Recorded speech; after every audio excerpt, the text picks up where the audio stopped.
Hello, everybody. How are you? Welcome. It's Tuesday afternoon. You're not crazy. This week is zipping by like the raging waters of Lake Santa Monica or the Brentwood River. Yeah, California is getting some. I mean, at a certain point, all seriousness aside about the dangers caused by this kind of flooding, where's the gratitude from the we're always going to be in a drought crowd? It's almost as if nature is a I wouldn't say a self-healing mechanism because you can definitely do damage to it, but it definitely is a compensatory natural system. Yeah, with overcorrections to deal with damage or corrections equal to the damage, depending on what we're talking about. But just fascinating. The rain here has reached Vegas. It's been going like crazy all day. Well, since about noon, and it's just gonna keep on happening because it's all flowing from that direction. So if you're in that area or any of those areas, and you can get out before it hits you, do so. And remember, it's just stuff. Stay alive and have a story to tell. And all that stuff can be taken care of later. And if you see deep water across a road, don't try to cross it. Just don't. Just stop it. Just don't. We actually have signs here. It's interesting that they're not necessarily used in Los Angeles with any frequency, but they're all over Vegas on the electric road signs. Because people get super dumb here super quick. And they're like, I'm in a Prius. I can take it. My Tesla stuff says that it temporarily will float and then permanently sink. But if I can drive fast enough, yeah, turn around, don't drown. Exactly. Thank you. Remember what we say here, safety third.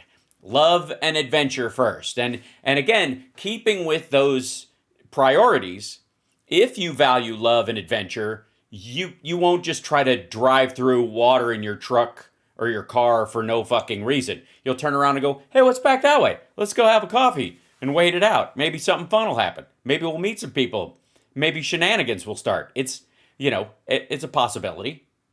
Always prioritize love and adventure, and it'll keep you out of a lot of stupid shit where safety is not really that much of a concern. You know what I'm saying? All right. Yes, danger is your middle name, but you just go with the D. I think that's important. What? All right, stop it. Now, so much to cover today.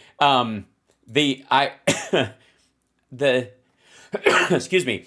The temptation is, of course, to dive into the Biden docs stuff. But since we don't know what the content of the documents is, I'm just going to let it boil for a day, let everybody flip out, and then we'll address it once more information comes out. But again, the story as we know it right now is that at the Biden pen offices in D.C., where the Biden think tank was, in a locked closet, there were some classified documents. His lawyers found them, probably after a review of, hey, do we have any stuff out in the wind? Maybe we should do a double lockdown on any of our stuff. And they found some stuff. And they immediately, upon finding it, turned it over to the National Archives, and an investigation began about how it got there. Now, so far, no evidence that it was brought there by Biden or left there by Biden. That's the interesting thing. But whatever. We'll eventually find out. And there's a huge difference between finding out you have some stuff that you're like, oh, that should have gone back, and returning it the same day, and fighting for a year to keep classified documents, hiding them and lying to make sure that you could keep them for a little while longer. So I guess you could just give, paid tours of the documents in your office? What, do they just hand you a suitcase full of cash, and then you go to the bathroom while they rifle through the drawer you mentioned in conversation? That kind of thing? Yeah. So, am I worried even the slightest about that? No, I am not. But I do like the fact that a lot of the Republicans are suddenly pretending to give a shit about classified documents. That's hilarious. Because again, 12 documents versus hundreds. day of discovery and return it versus fighting for a year so you could keep it. And then, of course, the having them in, whatever form they're in right now, because the FBI didn't have to find them. They turned them over on their own. But the form that they were there in, we'll find out. But they certainly weren't empty, so far as we know, empty top secret folders with shit that was just in the wind. By the way, is it possible that Donald Trump sold or moved documents that were in those top secret folders? Absolutely. Is it also possible that Trump, as a dipshit, absconded with just some folders so he could put paper in them so he could, excuse me, I still have some private top secret stuff you're not allowed to see, to kind of impress foreign buyers of, and potential clients where he was going to, brand buildings in the Middle East. Both are true. I'm with both of them. So anyways, thank you guys for joining me today. Thank you for everybody for the bits right out of the gate. Thank you, Deanne, for the super chat. Hello, love to Hal and all my fellow sparklers. Don't drive across water-covered roadways. Exactly. Thank you very much. Very smart. You're great. Playing in puddles, completely cool, though. Just want to say that. All right?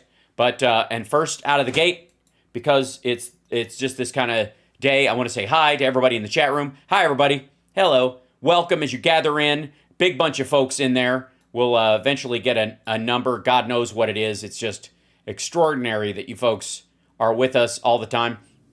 Good times. Hey, evening, good afternoon, good evening, good day, good whenever you watch this later. Yes, Diamond passed away. We have to address that before the show starts as well.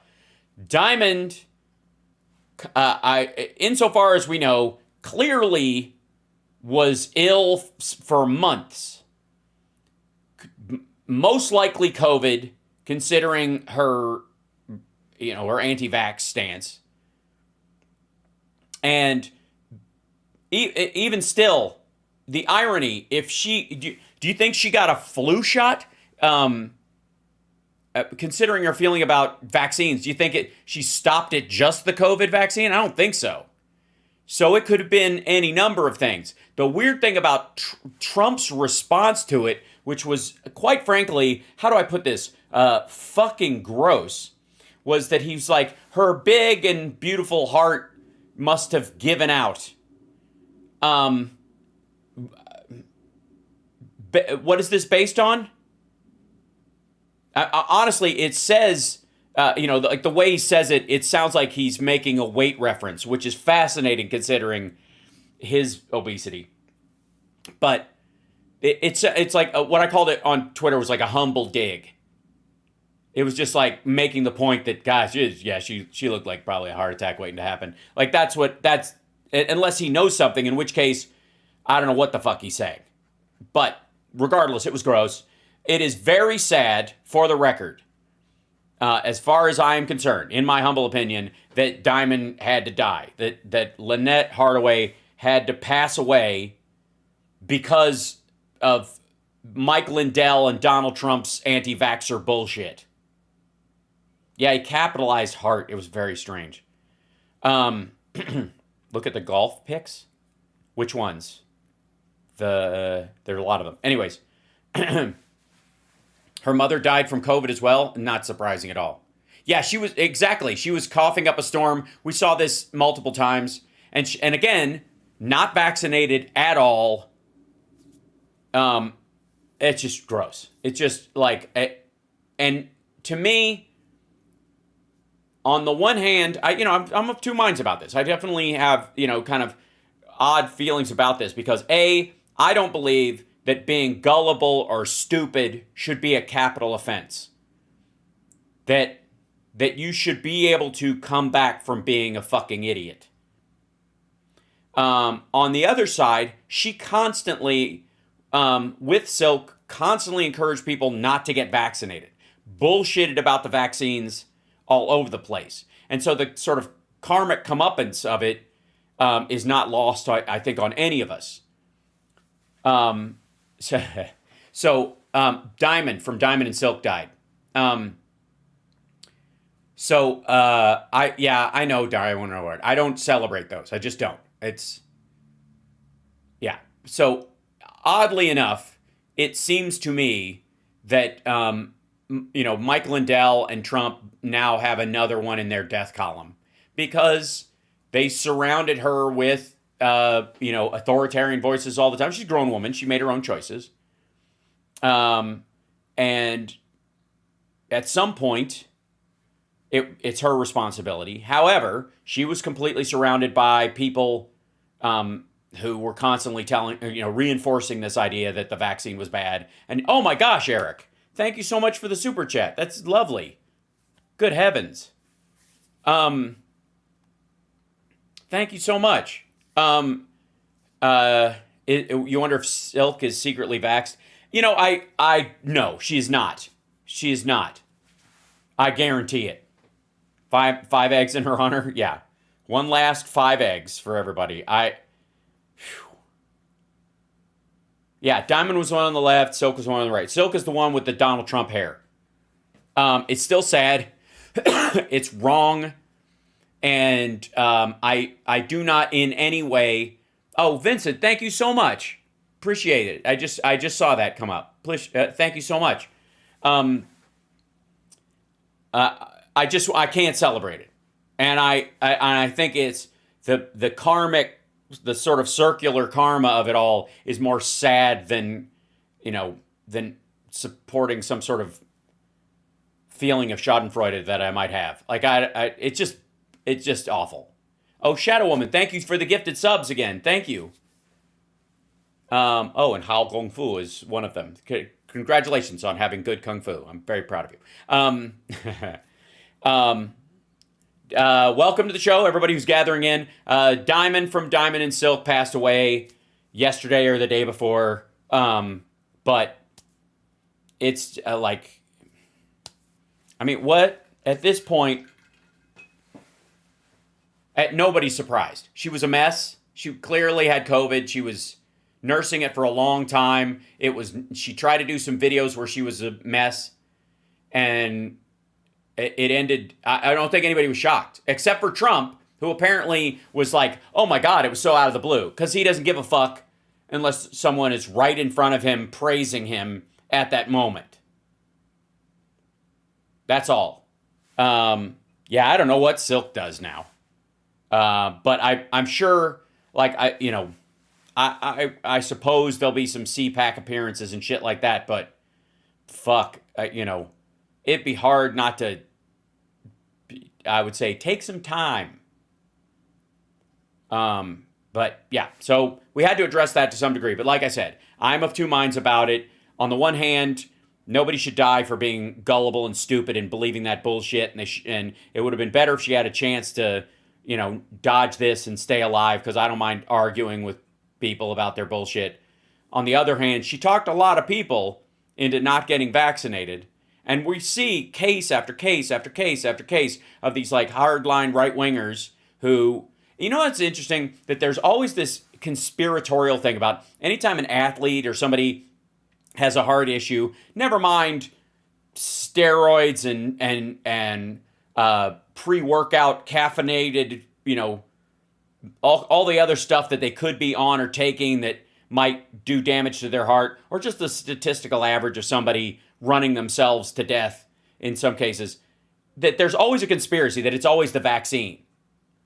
But any of these crowd that do it, like Kirsten W. or any of those folks, thank you, Maxwell, any of those folks, it is an inverted one. It's they must have been, murdered or taken out, or the deep state came after them or some shit. It couldn't be that it actually works, and that they have overhyped the negatives or overhyped their conspiracies so much so that they just died of the thing. Because again, I've said this before, and I still don't get the strategy. What kind of plan would the Illuminati or whoever the shit is going to wipe everybody out, right? The depopulation thing, Bill Gates, and blah, blah, blah. They have a depopulation scheme.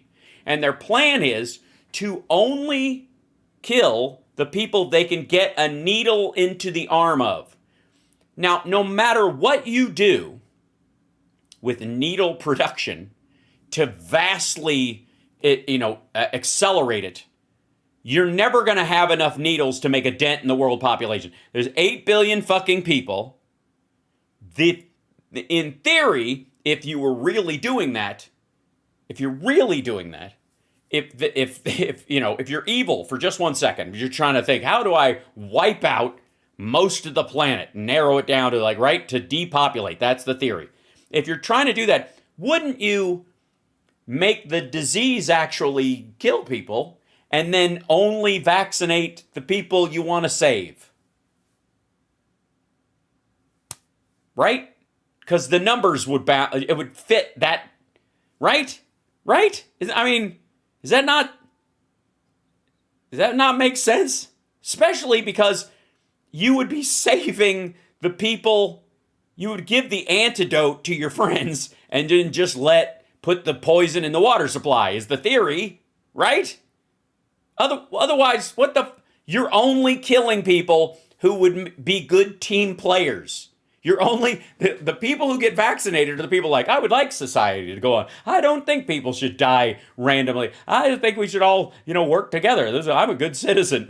You don't wipe those people out. Those are the fucking people that you said, in theory, want to save until you're surrounded by sex robots or whatever your ultimate plan is with you and 5 of your human friends, and then everybody else is just a fucking fleshlight that talks. I don't know where the plan goes from there. But that just seems out of balance to me. That's always fucking confused me. Yeah, I know, Betsy. I don't want to give the evil people, too much credit or too many ideas.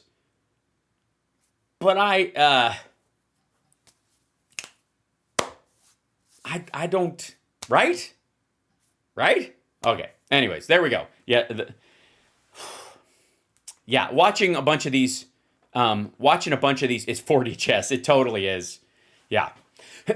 So poisoning the well goes back to the pre-Bronze Age. Exactly. Why wouldn't you, again, you and your friends take the antidote and then you poison the well. That's how you do it. And especially, it'd be one thing, by the way, if they could just get some of the antidote, or there's a berry that you eat and all of a sudden it can't kill you. If something existed like that. But this has to be injected. Requires a needle and a plastic tube that's got to draw from a thing and have a person go and an alcohol swab. That's a lot of fucking work. If you believe humanity are cattle and you're just putting them in a fucking chute like at a slaughterhouse to wipe them out, you just bang dead, bang, right? I don't know. It seems like a lot of work. Maybe these guys are just overachievers. Shut the fuck up. It's the dumbest, and I wish, I've never had an opportunity to, in person, talk to any of these depopulation fuckos about that particular flaw.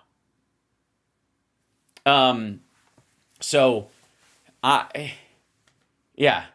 Oh, lovely. Oh my gosh, thank you so much, TOH Show Live and Environmental Coffee House, bless you. And Maxwell, thanks very much. And Beatnik, bless you. And thanks, guys, for the bits and stuff, too. Also, hi, Facebook. You guys can jump in with the stars, I think. Anyways, this is Hal Sparks, Megawordlwide. Let's start the show. There's a lot to cover.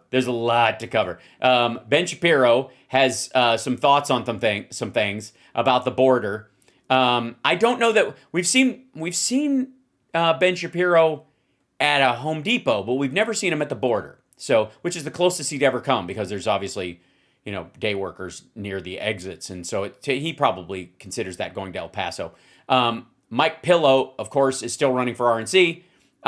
There are a bunch of maggots that blame Trump for undermining the 20. It couldn't be them. And of course, Ava Braun has, Laura Ingraham is protecting us from the media. Thank God. Oh dear. And then of course, Glenn Beck, who is wearing, I think, like one of those shirts you buy in Arizona at a gift shop, one of the Welcome to Arizona gift shops where you can buy one of those like Coco Pellies made out of bicycle spokes. And then a wool jacket with the sleeves torn off because he fat hulked his way out of it, I think. This is such an... I don't know who his stylist is, but they are fucking magic. But he starts us off today with... since we had so much fun with his dipshittery yesterday, the true reason behind Biden's possible gas stove ban is Biden apparently has it out for gas stoves now. And not that because it uses a fossil fuel to do it, and eventually you'd want to move away from that so you can use electric, so it's cheaper. And never mind. Administration, Oops, hold on. Are my headphones not working? Is this bothering me again? Hold on one second. I've got to put these in here, make them think for a second. Consumer Product Safety Commission is now considering a nationwide ban, and you're going to say, finally, someone's doing something about it. Dummy, I'm not doing it yet. Okay. Nationwide ban on gas burning stoves. There we go. Now it's working. Okay, now I can hear, and I don't know if I'm even happy about that. Let's see. Here we go. The Biden administration, the Consumer Product Safety Commission. Yes, the Consumer Product Safety Commission. Please continue. Is now considering a nationwide ban. Dear God, not considerations. All right. And you're going to say, finally, someone's doing something about it. A nationwide ban on gas burning stoves, following a new study that claims the appliances emit harmful pollution that has been linked to asthma in some children. Oh, well, fuck that. Fuck children. What children? Come on, Glenn. I mean, honestly, what children? The black ones. I mean, come on. Let's be honest. And feature not a bug, bruh. Some children. If you can't lose some children, are we even in America? Is this even America? Wow. Now we're trying to save kids or something. By the way, I'm sure he's got a wonderful pro-life take on saving kids. Let's do it. So it's a new study that claims that the stoves emit harmful pollution that is linked to asthma in some children. Oh, ban it immediately. All right. Hold on one second. Ban on gas stoves. U.S. federal agency is considering a ban on gas stoves. Gas stove ban. U.S. Consumer Safety Commission mulls it. Ban new gas stoves. Federal Safety Commissioner proposes. CPSC says no such official plan yet. Gas stoves could be banned. Here's why. Biden administration weighs nationwide ban. This is New York Post. Biden administration weighs nationwide ban on gas stoves. Because that's what they've been sitting around talking about. Not the U.S. Safety Agency to consider ban on gas stoves. It's Biden. Come on, let's be honest. It's fucking Biden. He just hates them. It's a Hunter Biden thing. It's a Hunter Biden considers ban. U.S. Consumer Safety will move to regulate gas stoves as new research links them to childhood asthma. A federal agency says a ban on gas stoves is on the table amid rising concern about harmful indoor air pollutants emitted by the appliances. The U.S. Consumer Product Safety Commission plans to take action to address the pollution, which can cause health and respiratory problems. This is a hidden hazard. Richard Trumpka Jr., an agency commissioner, said in an interview, any option is on the table. Products that can't be made safe can be banned. Natural gas stoves, which are used in about 40% of homes in the emit air pollutants such as nitrogen dioxide, carbon monoxide, and fine particulate matter at levels the EPA and World Health Organization have said are unsafe and linked to respiratory illness, cardiovascular problems, cancer, and other health conditions, according to reports by groups such as the Institute for Policy Integrity and the American Chemical Society. Consumer Reports in October urged consumers, fucking Consumer Reports, man. They've already been, the Biden administration has already got them. Don't walk up to Consumer Reports, man. They'll go, Consumer Reports, fuck them. In October, urged consumers planning to buy a new range to consider going electric after tests conducted by the group found high levels of nitrogen oxide gases from gas stoves. New peer-reviewed research, I thought it was a single study. New peer-reviewed research published last month in the International Journal for Environmental Research and Public Health found that more than 12% of current childhood asthma cases in the United States can be attributed to gas stove use. 12%! 12, certain kids. Right, Glenn? Just a couple of them. You know what I mean? It's the weak ones. 1 out of 10 kids with asthma is caused by fucking gas stoves. There are about 50 years of health studies showing that gas stoves are bad for our health. The strongest evidence is on children and other children's asthma. A manager in the Carbon Free Buildings Program and the nonprofit Clean Energy Group, RMI, and co-author of the study, by having a gas connection, we are polluting the inside of our homes. Now, keep in mind, this guy right here is from an environmental standpoint, is anti-fossil fuels. So they're going to play up whatever they have. But the peer-reviewed aspect of it is what makes what solidifies it as genuine research. Okay, so the Bethesda, Maryland-based Consumer Product Safety Commission, which has a staff of roughly 500, plans to open public comment on hazards posed by gas stoves later this winter. Besides barring the manufacture or import of gas stoves, options include setting standards on emissions from the appliances. That's what's going to happen. That's what's going to occur. Because people will insist on cooking with gas, and they're going to replace ones with a gas line because if you're going to get a new one and you're set for a gas line and it would be an expenditure for the house that's too expensive. So people are going to go, well, let's just set them so they regulate that thing. So let's have a standard on it that basically shuts it off better when it's in use, or you have to ventilate it better or when it's not in use and ventilate it better when it is in use. Derp. Fuck. But please tell me about it. The whole, they're banned forever. Fucking a couple of kids. Glenn thinks we can part with 1 out of 10 kids that might lean towards asthma. Fuck them. By the way, Glenn does not cook. Neither does Stu. These motherfuckers eat at Sonic every day. Nationwide ban on gas burning stoves following a new study that... No, a peer-reviewed study and 50 years of research. Claims the appliances emit harmful pollution that has been linked to asthma. Oh, it claims it. It claims it, or it found that.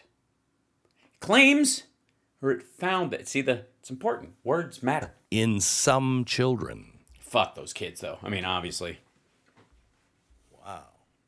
So it's a new study that claims... No, that's the way you're wording it because you're reading the New York Post article. That the stoves emit harmful pollution that is linked to asthma in some children. Oh, by the way, there has not been, all my tickle cough aside, there has not been a month in the last year, spring, summer, winter, or fall, that Glenn Beck has not had some kind of respiratory problem.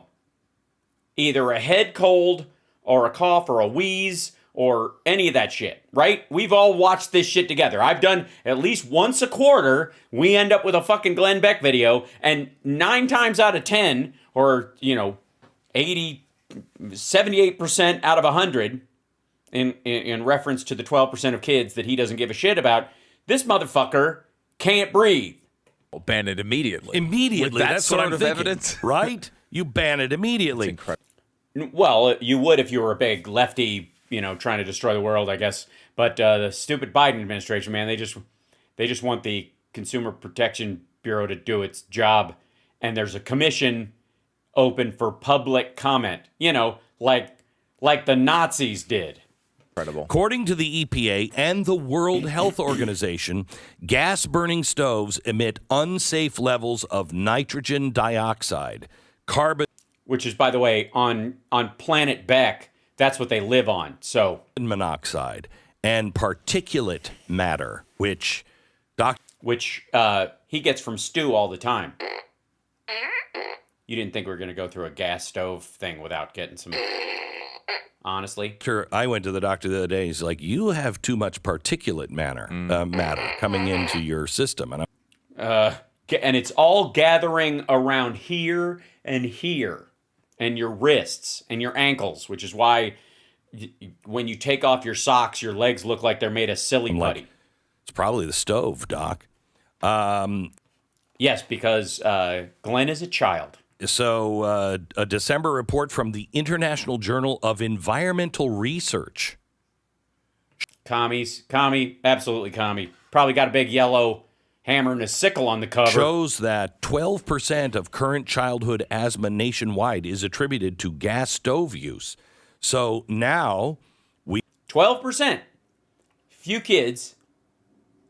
12% of kids go into the emergency room with, and by the way, the 12%, it creates their asthma. The rest of them, it exacerbates it if they're around it. We are thinking the Biden administration, because their Consumer Product Safety Commission is concerned with consumer safety. They got a whole commission on that. They're now... Jesus. Yeah. Because that's what commies do. Commission, communition. See what I'm saying? It's all a big commie plot. Thinking they're going to ban all gas-burning stoves. Or regulate them, if you keep reading the article, which we'll see if he does.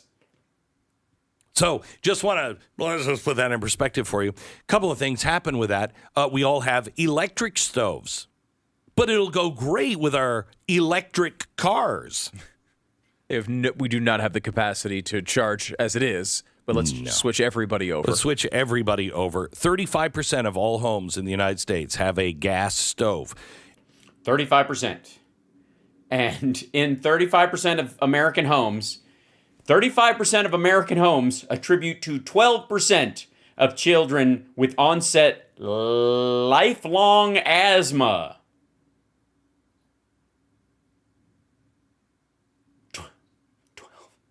Every restaurant you go into has a gas stove. Yes, and a giant vent over the fucking thing. Also, you don't live there. You don't sleep there. It doesn't linger where you're, in the room below your fucking bed. You can't cook on electric and do fine cooking. No, you cannot. No, require fire. Man must burn fire things to make good meats that food eat and have. For fire is the way that man knows he is fire. Electric is a girl's weapon against good cooking. You cannot shock the food to a... This is why when I joke when wife does cooking, we say, crank up old Sparky. She's trying to kill me. You can't. Yeah. Sorry, you can't cook fine foods on an electric stove. Nope, you can't, because man, in fire. Because honestly, I make fun, but let's be. I mean. What do I know? I'm a Democrat. What the fuck do I know about masculinity? These two men exemplify modern, fitness-oriented masculinity. Meat and just meat and coffee. Meat and fucking coffee and working out and deadlifting and meat and coffee and fire. Fire. That's what they... Ha ha. I wish I Oh, if I wasn't such a giant Democratic puss, I don't know. The thing where I've been able to go to somebody's house and cook very well, no matter what they have. It's that stupid Democratic flexibility that irritates all the hardliners, where I'm able to just do what I need. Meanwhile, this motherfucker, we should just plant one of those studies. You know those people that did the fake studies just to fuck with people and they actually got them in? We should do one about outhouses are better and that indoor toilets are poisonous and toxic, which they are. Ooh, can't stand those indoor dirty things. You mean you crap out of a window? Yes. Watch these two assholes go yeah, that's what they want you to do. The Biden administration wants you to hobble out to the shitter in the snow like it's the fucking Wild West. I'm a child of modern age. Hear of a microwave, Glenn? You ever hear of one? I have. Those are, first of all, completely you know what? safe. By the way, most of the things these motherfuckers eat is microwaved. I swear to God, the only thing that they eat that is cooked well is at a fancy steak place where they eat out with a bunch of other douchebags, or the fucking whatever two things they get from Sonic that are on a grill. There is no way both of these idiots don't microwave something 3 times a day. If you use them incorrectly, the bugs will actually pop in a microwave. But if you slowly cook the bugs, you can have a bowl of bugs anytime you want. If they're going to make us eat bugs, we need to be able to prepare them the best way possible. Exactly, and that's a gas right. stove. So now you got to give us one or the other. I've had wok seared crickets before. There was a restaurant in L.A. at Santa Monica Airport where I took my original flying lessons, and they serve Chiang Mai ants on a salad because they taste like vinegar. So they put oil on it and sprinkle it with ants, dead ants, and they taste like vinegar. So there you go, oil and vinegar. And they had these water bugs that had chicken in them, and it was basically a giant cockroach. But the body of it after they cooked it was so hard, it was like eating chicken on a credit card. It was the stupidest fucking thing. And then the crickets, they would just put on top of string potatoes. So yeah, they were fine. They were great. You can get those ones, you ever eat larva or the crickets that they sell at gas stations or whatever that are flavored or whatever, just to freak out your date or your kid or your friend, right? It works. Meanwhile, by the way, in case you don't know, they're tying this into the idea that Bill Gates has a plan for us all to eat cricket protein. They freaked out so much about cricket protein a long time ago, which is keratin. It doesn't fucking matter. Your body can digest it. It'd work just fine. I mean, and again, what the fuck? All right. Rarely, most of the meat these guys eat is ground up in burger patty form. Now, I would say 90% of it. And even the chickens come in nuggets. So the idea that somehow these guys are like it the way nature intended. Okay, first of all, fucko, human beings used to eat bugs all the fucking time. We'd just basically eat anything that got ahead of us.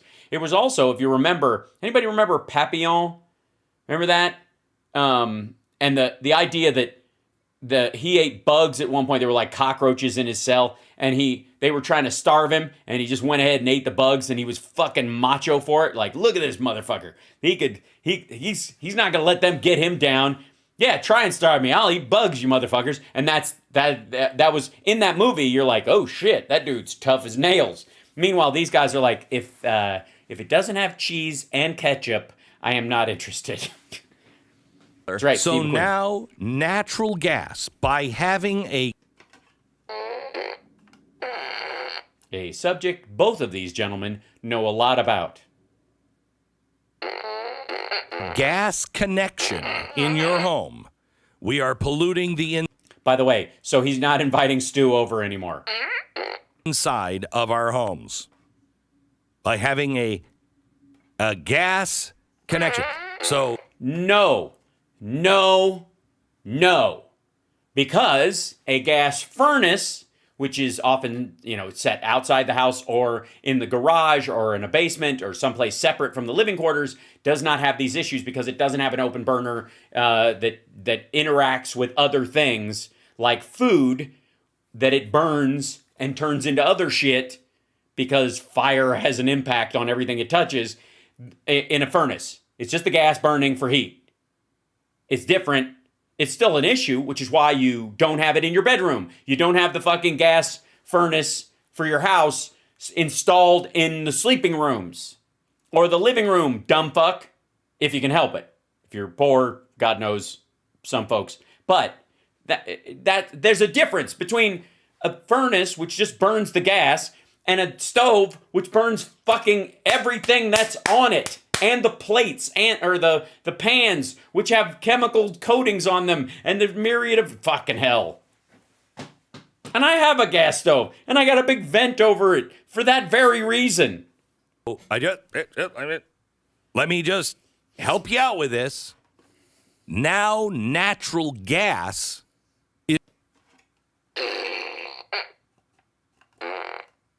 And now we know why he's taking this personally. we're not just not allowed to explore for it anymore. They're now trying to eliminate it.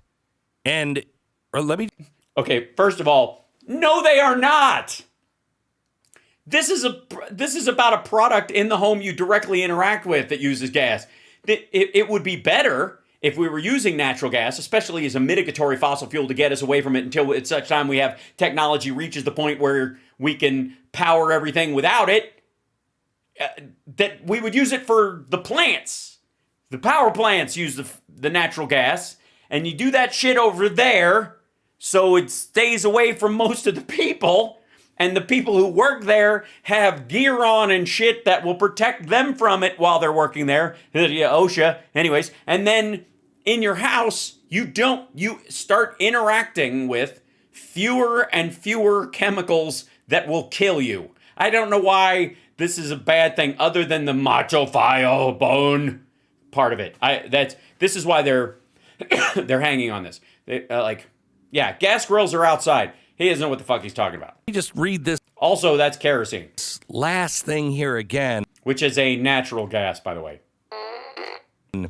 By having a gas connection, we're polluting the insides of our homes. So that's not just a gas stove now, is it? They don't want you to be warm. They're trying to take warm away from you. Does this impact fireplaces? No. No, it doesn't? No, it doesn't. Fireplaces, it's not really a problem. There's other issues, obviously, with fireplaces, but it's mostly carbon. It's just wood on fire, and you got to have a vent, so that's what the chimney's for. It kind of takes, been around for a long time, so.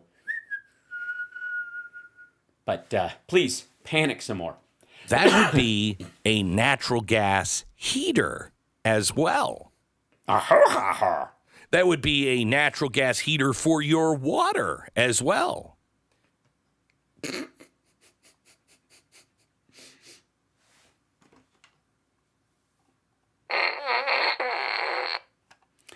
Glenn likes to fart in the tub.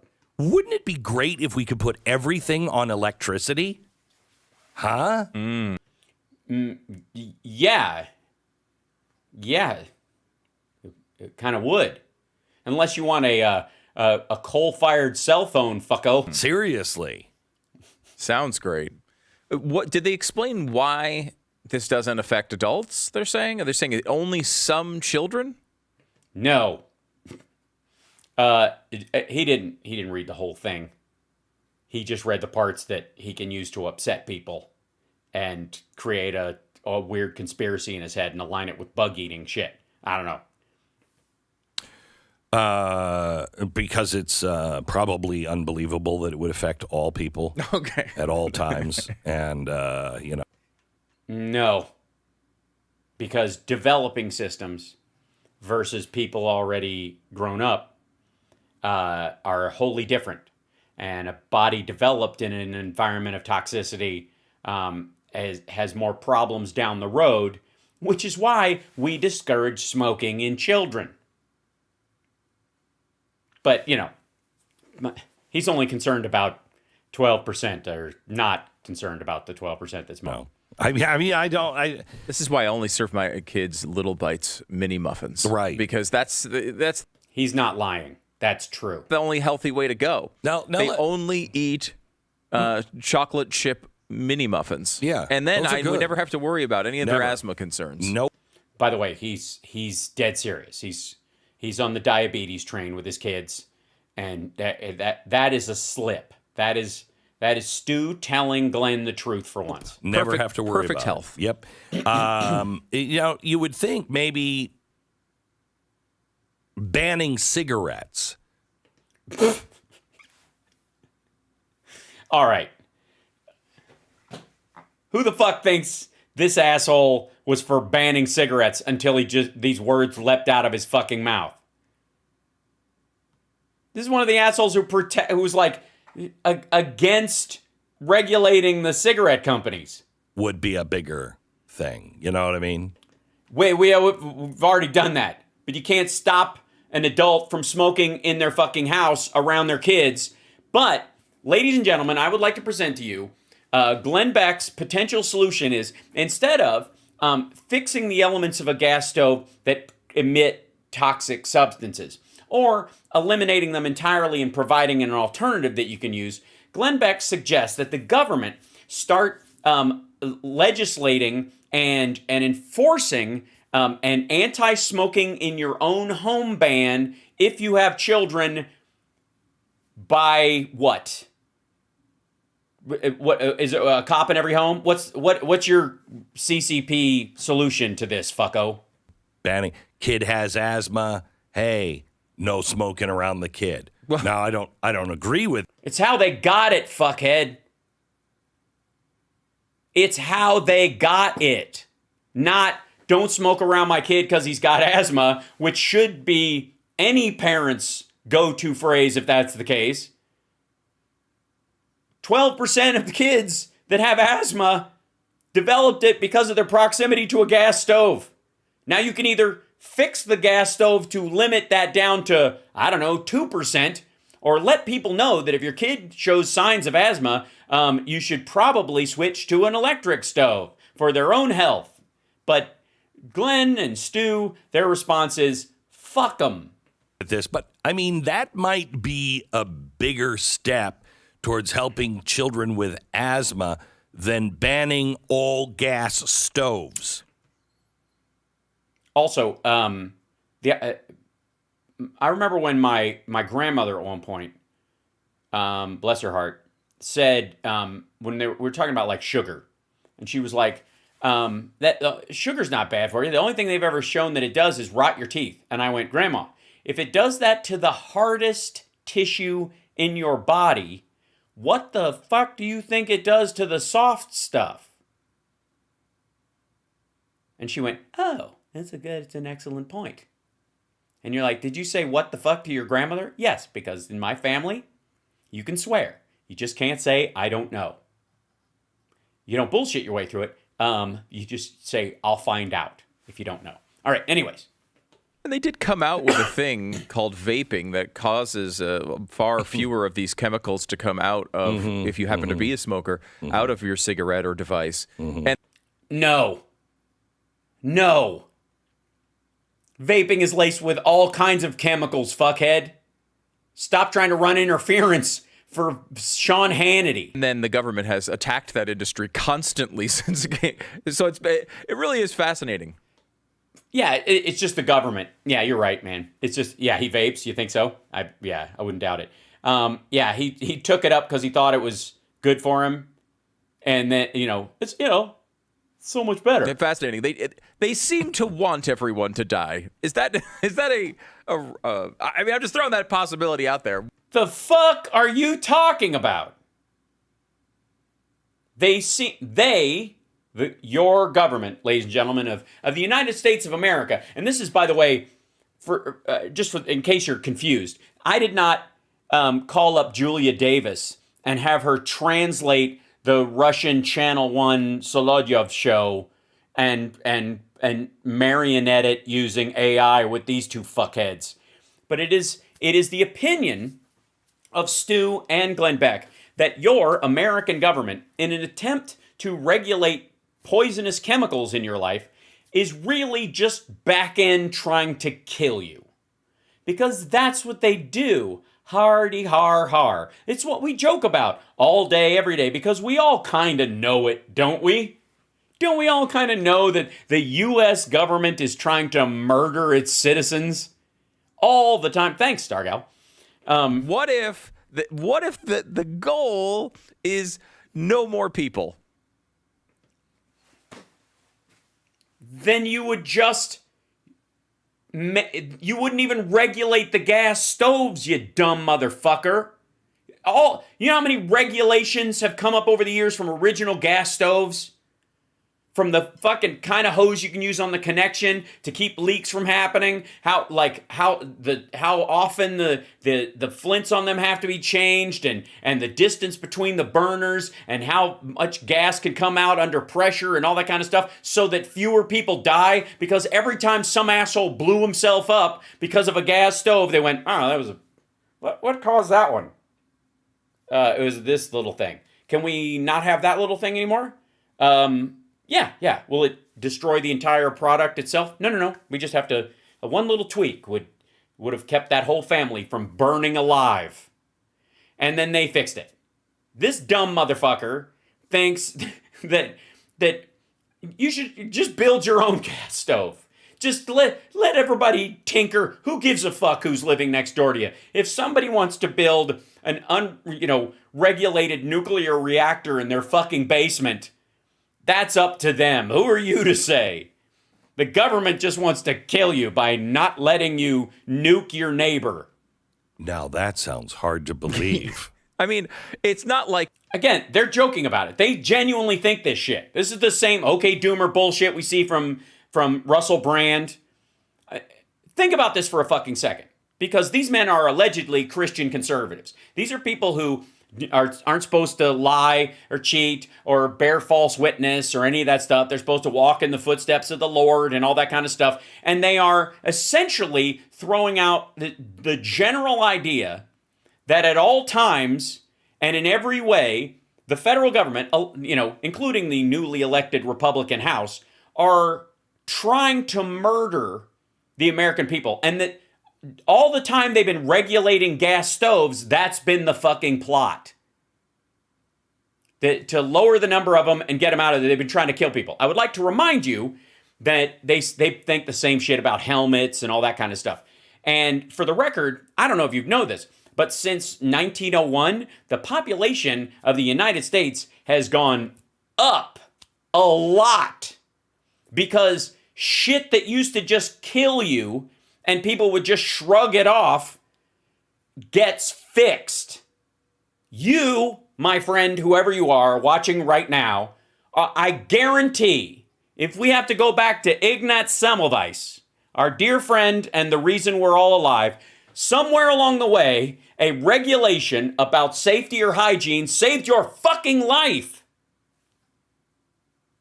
Even if it had become perfunctory by the time you were born. For those of you who don't know, Ignaz Semmelweis was a doctor who presented the idea that when working on a dead body, if you then go to help a woman give birth as a doctor, your hands are covered in ethers and goblins or whatever the fuck from the dead body, and it raises the chance that the goblins will hop off onto the woman and kill the baby and her. And if you wash your hands, maybe, just maybe, the baby won't die and the woman will live, and it's a good idea. They drummed him out of the British medical establishment, and his name was effectively Mud, which of course was another name of a doctor who treated John Wilkes Booth. But years later, that practice would be mainly the reason why you're alive. Why the number of babies and mothers that die in childbirth fucking plummeted. Soap. And at essence, what these two dickheads are arguing against is washing your hands before you help give a woman give birth. That if they'd have been around at that time, they would have been on the side of drumming Ignat Semmelweis out of the fucking medical establishment. Fuck that guy. He obviously doesn't believe in the Lord. They're still putting Paul Ehrlich on TV saying that we're all going to die because of overpopulation. I know. It's not like that happened. Who? Who's they? When's the last time you saw Paul Ehrlich, the guy who wrote the population bomb in the 60s? When the fuck is the last time you saw him on TV? Honest to God, I gotta look it up. I gotta say, what did NPR have him on recently? Hold on, Paul Ehrlich, I think is how you spell his name. Yeah, there we go. Paul Ehrlich. I don't know what news.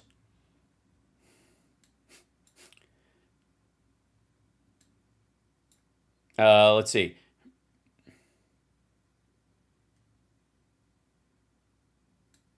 Hold on. Shit.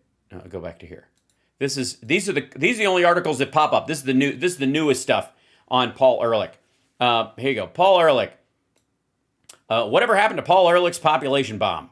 That's from the Wall Street Journal. Spiked. Paul Ehrlich and the madness of climate alarmists. Paul Ehrlich on 60 Minutes. Population doomsday talk going extinct.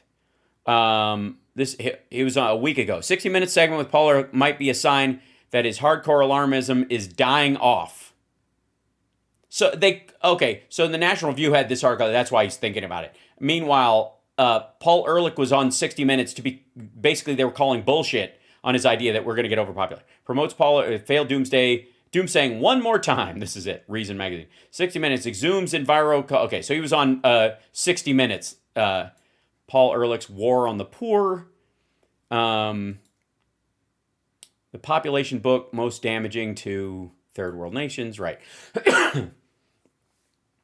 This just news. This just in. A lot of news really is fake. Back in the 70s, and I was corresponding. I interviewed Paul Ehrlich, who had written a. Okay, let's see what the Hill is saying. I interviewed Paul Ehrlich, who said, "Being a pundit never means to have a stage. Opinions get it wrong all the time. It turns out a bloodbath in the elections."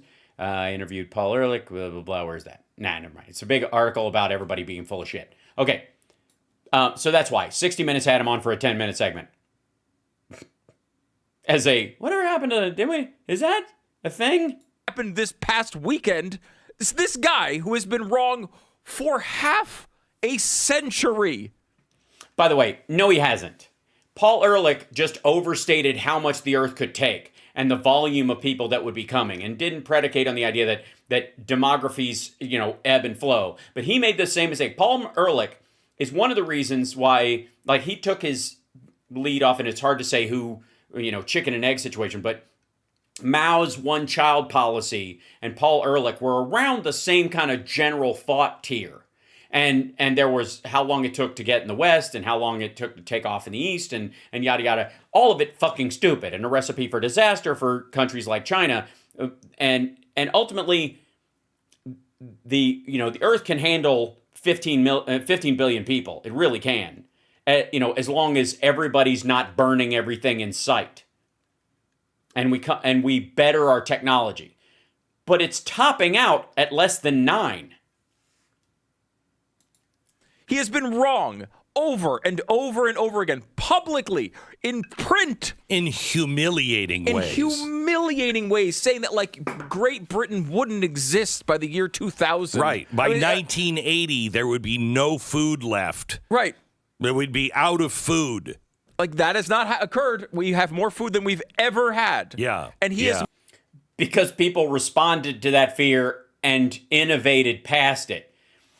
Hence petrofertilizers, which made their rise in the late 70s and early 80s and really took off as their availability and therefore changed how agriculture goes. The efficiency of it as well.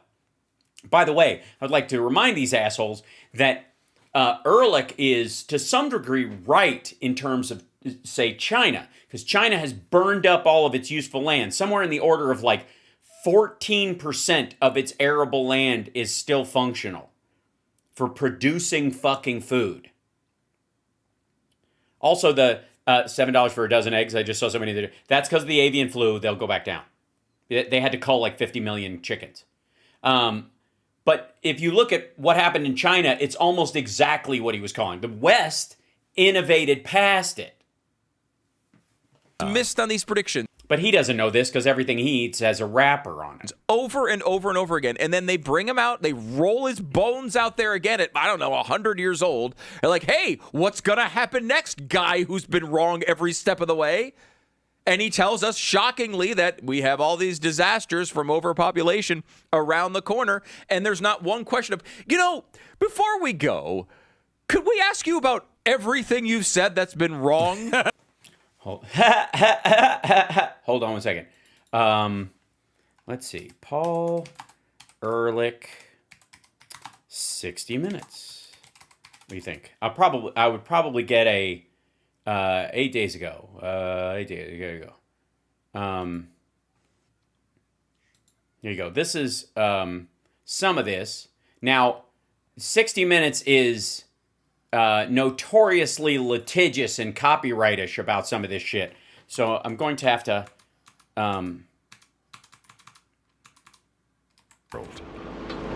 With this weather and the way things feel once I get out here, it's time to be fishing. That's what it feels like. Commercial fisherman Dana Will. Okay, this guy's talking on here. This is the... he's talking to a commercial fisherman about the change in the available stuff. Mostly for the same reason. Too many people, too much consumption, and growth mania. At the age of 90, biologist Paul Ehrlich may have lived long enough to see some of his dire prophecies come true. You seem to be saying that humanity is not sustainable. No, humanity is not sustainable. To He's always thought that. maintain our lifestyle, yours and mine, based. Again, okay, you'll recognize that phrase from the clip that they used to dunk on Obama just recently, where he said, people coming up in the developing nations in Africa and India to have like a Western style house, 2 cars, 2 kids, blah, blah, blah. That to have that, there will, we don't have the resources for that, and it will overwhelm the environment. The difference is that once you start reaching that point, you no longer need like 8 or 12 kids because 4 of them are dying. And so that's what's happened with the demographic bomb that he's been talking about. And it's played out in many different countries too sharply because of the one-child policy in China, Japan's demographic, any of the stuff that you've seen like Peter Zion talk about, that's because they overcorrected. And whether you call that, it certainly wasn't the result of societal or governmental arrangement, except for in the one-child policy. Everywhere else, it just seems to be a natural reaction to there's a big ballooning of people, and then once the necessity of those human resources lowers, people produce fewer people, and that's exactly what's happening. For the entire planet, you'd need 5 more Earths. Not clear where they're going to come from. Just in terms of the resources that would be required. Resources that would be required. Nonsense. The systems that support our lives, which of course are the biodiversity that we're wiping out. Humanity is very busily sitting on a limb that we're sawing off. In 1968, Ehrlich, a biology professor at Stanford, became a doomsday celebrity with a... Right. And by the way, Russell Brand is even tacitly brings this dude up about like population being a problem.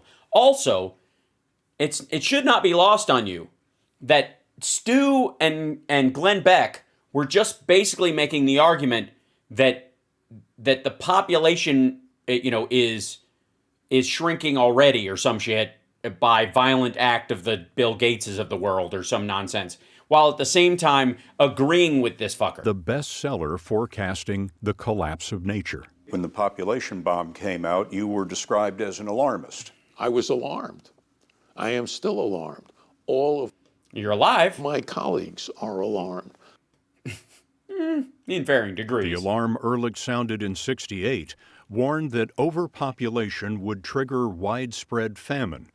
He was wrong about that. Wait a minute. Stu, I thought you said they didn't bring it The up. Green Revolution fed the world. Whoops. Golly. So we're to blame. We created too many Too much food for too many people. But he also wrote in 68 that heat from greenhouse gases would melt polar ice, and humanity would overwhelm the wild. Today, humans have taken over Wait a minute. There's rhinos in Pittsburgh? 70% of the planet's land and 70% of the fresh water. By the way, no, we haven't.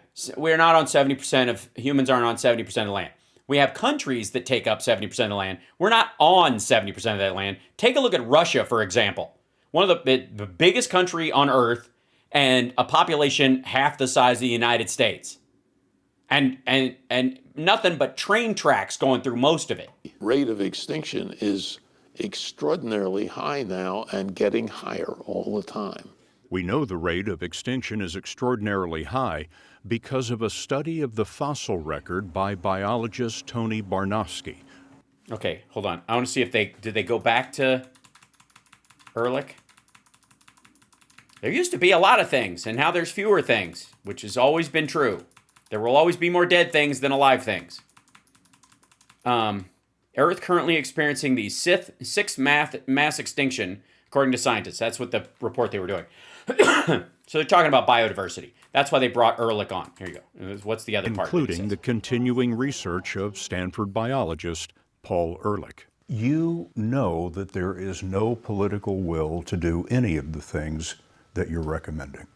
Yes, we're never going to find a way to kill 60% of these people that are here in the first place. I know there's no political will to do any of the things that I'm concerned with, which... Thank God, or, I don't know, we would have murdered people all during the 70s? Which is exactly why I and the vast majority of my colleagues think we've had it, that the next few decades will be the end of the kind of civilization we're used to.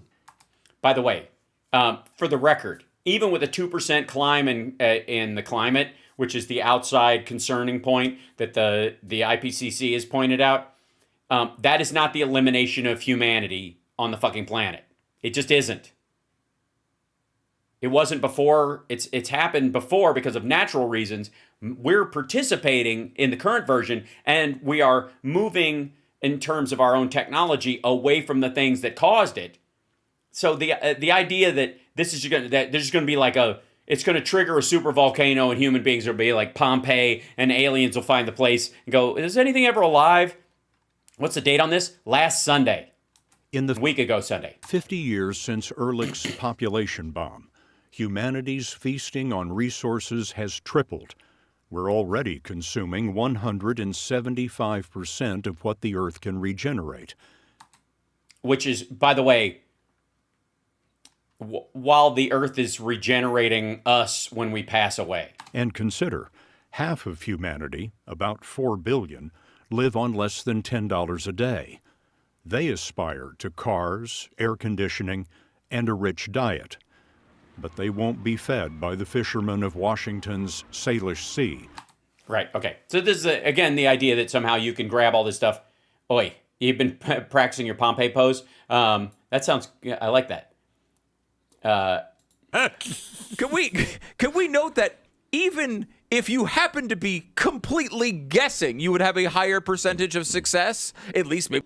No, you wouldn't, because Glenn is always completely guessing, and he's been wrong too. To get to 50%, you're at 0% over a half century. You shouldn't be on TV anymore talking about these things. You know what's really great is the Sonic Double-Double. On Thursdays, they throw in fries for free, and if you dip them in a milkshake... I'm just thinking this through. You know, if you're not allowed to sell your house, if it has gas products in it. There's never been a house that Glenn has lived in that doesn't have gas products in it. By the way, can I just say for the record, again, in case anybody's wondering, these are all things I take very seriously, but I refuse to take these assholes seriously. So don't be confused if I'm dicking around with these topics. It's because I think the genuine nature of these conversations are above these guys. And and the absurdity of their input is what we're dealing with today. Okay, we're good. That you could sell your house, but you'd have to replace all the gas fixtures in your house and change everything And you'd get a government subsidy to do it if it had it, or blah, blah, blah. to electric. Yeah, this is Glenn Beck's show. Right? Who else puts his fucking initials on every mic in the studio? That would do a lot to impoverish people.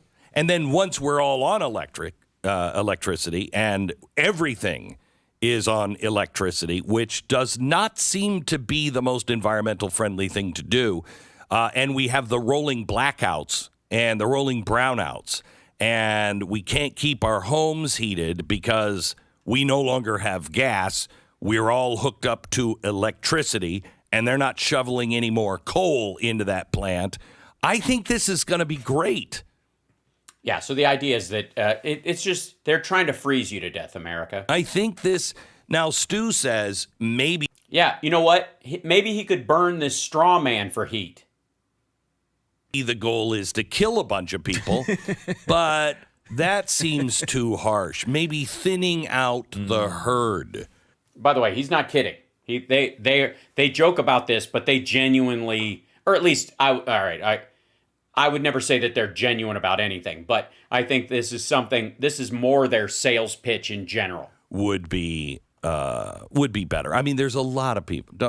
Surely. Fuck you. We know a lot of people that should die. You know what I mean? By the way, he's not kidding right now either. You should just line them up and ask them, can you justify your existence? Because we can't keep you alive. We can't use the machinery of this great society to keep you alive unless you're pulling your weight. And there is no way you can expect Glenn or Stu to do that. Oh, wait a minute. I'm sorry. Wow, I didn't make that up. That was George Bernard Shaw. When you took a piece of fiction and you inserted it into an argument about what would be the better way to cook in your home that doesn't give 12% of kids that develop asthma if it isn't the source of it, and probably exacerbates anybody else who has asthma or respiratory issues. And he was really kind of pushing the progressive movement. Okay, well. Yeah, have you guys done your reading of George Bernard Shaw this week so that you know what the prime directive is? Did I get that right? I don't know. I was too busy reading Sinners in the Hands of an Angry God to try and figure out why the fuck you guys think that women should die in childbirth to show their fealty to the Lord. I don't want to punish anybody, but there are an extraordinary number of people whom I want to kill. I think it would be a good thing to make everybody come before a properly appointed board, just as he might come before the income tax commissioners, and say every 5 years or every 7 years, just put him there and say, sir or madam, now will you be kind enough to justify your existence? If you're not producing as much as you consume, or perhaps a little more, then clearly we cannot use the big organization of our society for the purpose of keeping you alive, because your life does not benefit us, and it can't be of very much use to yourself. Wow, that's a really good idea. By the way, does that sound like modern Republicans to anybody? Is it Applewhite? Yeah, it's T and Bo. That might be the slogan on all new electric stoves.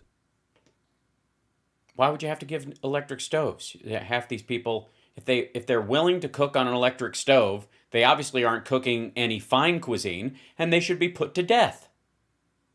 You know what I mean? Hey, use this, because if you have a gas stove, we can't use the machinery of this civilization to keep you alive, because your life doesn't benefit us. Notice how he threw to commercial with that tip at the end of it. Another great video where Glenn takes a small story and manages to just talk nonsense for an entire segment between commercials. That's the career. It's an amazing skill, I suppose. Good. It's a nice work if you can get it. Yeah, just hook Glenn up to your pipes. What the fuck did you walk in on? We don't know, and we watched the whole fucking thing, Andrew. So this idea that that modern progressives are represented by the thoughts of George Bernard Shaw, thinking that people have to justify their existence in a communist society to prove their worth or be put to death because we only have so much to go around. When in reality, the current state of atheistic, Ayn Randian, Darwinist Republicans is precisely the reason why they think they can cut Medicare, Medicaid, Social Security, and the like, because, you know, those people can't justify their existence anymore. Some people just got to go, right, Glenn?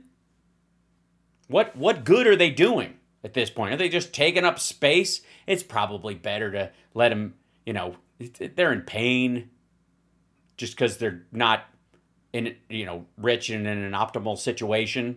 So wouldn't it be better? This is gross. This is just Glenn and Stu just jibber jabbering about genocide for the hell of it. Kill all the elderly, handicapped, homeless people. That's in it. Well, yeah, that's the ballpark. The problem with what he just played of the George Bernard Shaw clip is that if you gave him truth serum and asked him how you could best handle the homeless issue, more than likely he and Stu would chuckle as they said the word flamethrower. I'm not kidding. I like genuinely. And the weird part is that they kind of throw around the idea that Democrats want people to get paid to not work. Well, if we want to pay people to not work, but you have to justify your existence so we can kill you. There must be, I guess, when is it? When is the great progressive purge that Glenn alleges is coming? When is it? 10 years from now? We get everybody on unemployment, so you know they don't even have to show up for work anymore. We're getting UBI. We just feed these people shit, and then at some point the chip that they put in their head just blows up, and then the cull happens. That's got to be the theory. And I would like to say for the record, how is that weird project out into the future nonsense that he's presenting, how is that any different than fucking Ehrlich's idea of the population bomb? How many times, and Ehrlich was wrong. Ehrlich's an idiot. He's hyper-focused. He's got a needle in his brain. It hits one setting and he just runs with it, as a lot of like hyperachiever professor types from certain periods in American history and other countries, it's not isolated just the United States by any sense, tend to do when they focus on one particular area of expertise that they can put blinders on. And it doesn't happen to everybody, definitely happens to some of the bigger ones. And Glenn is in the same kind of zone except without the education. He strapped those. He used to be a morning shock jock, and then somewhere in the mid-90s, he just slapped the fucking blinders on and just decided, this is my career path. And it got him fired from all the major networks, but he just decided to build his own in the modern, right-wing ecosphere. And ta-da, here he is, making the same kind of predictions about the end times that Ehrlich did.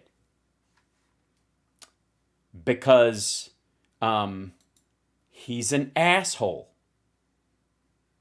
And it's a great way to, fill your belly with Sonic in it every day.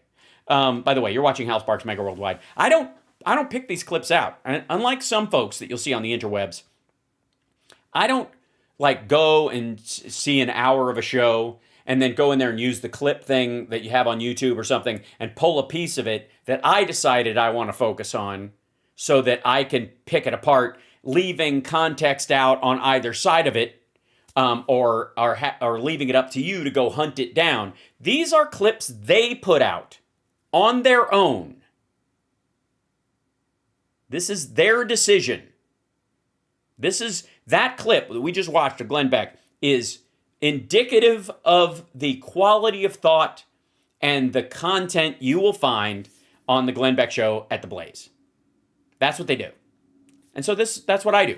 Because I'm not, for all them, they always take people out of context. Not me, motherfucker. You set the context. I'm Hal Sparks. This is Hal Sparks Megawordlwide. Hi, thanks for joining me. It's, I think it shows taste and breeding that you're here. It really does. Don't forget to like and subscribe. A little thumbs up, a little subscription. It doesn't, it's not going to put you out any, It's the little efforts, the little things, the little tweaks, the little push, the little shove. Come on now. Yeah. Let's get 1,000 thumbs up in there. I know we can do it. Yeah, I make you guys watch the whole thing. It's kind of rude on my part, but at the same time, you will see that I've said this before, but this is true of, it's been true of the Trump rallies, and it's certainly true of a lot of the right-wing ecosphere, is that sometimes there is an inadvertent consequence of taking a particularly stupid slice of something. And I like what Ron Filipowski does, and I like what Rex Chapman and those guys do when they post stuff. It's cool when you can see those pieces, or Aaron Rupar. But when you put up just the slice of it, there is, oddly enough, a psychological trick that happens that where the person who's watching assumes that the rest of it, the hour-long interview, the 20-minute interview, the speech, the whatever, was kind of fine. And this is the part that was fucked up.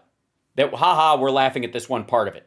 But that the rest of it must have been a professional endeavor because there's a podium and a microphone, and that's how they do it.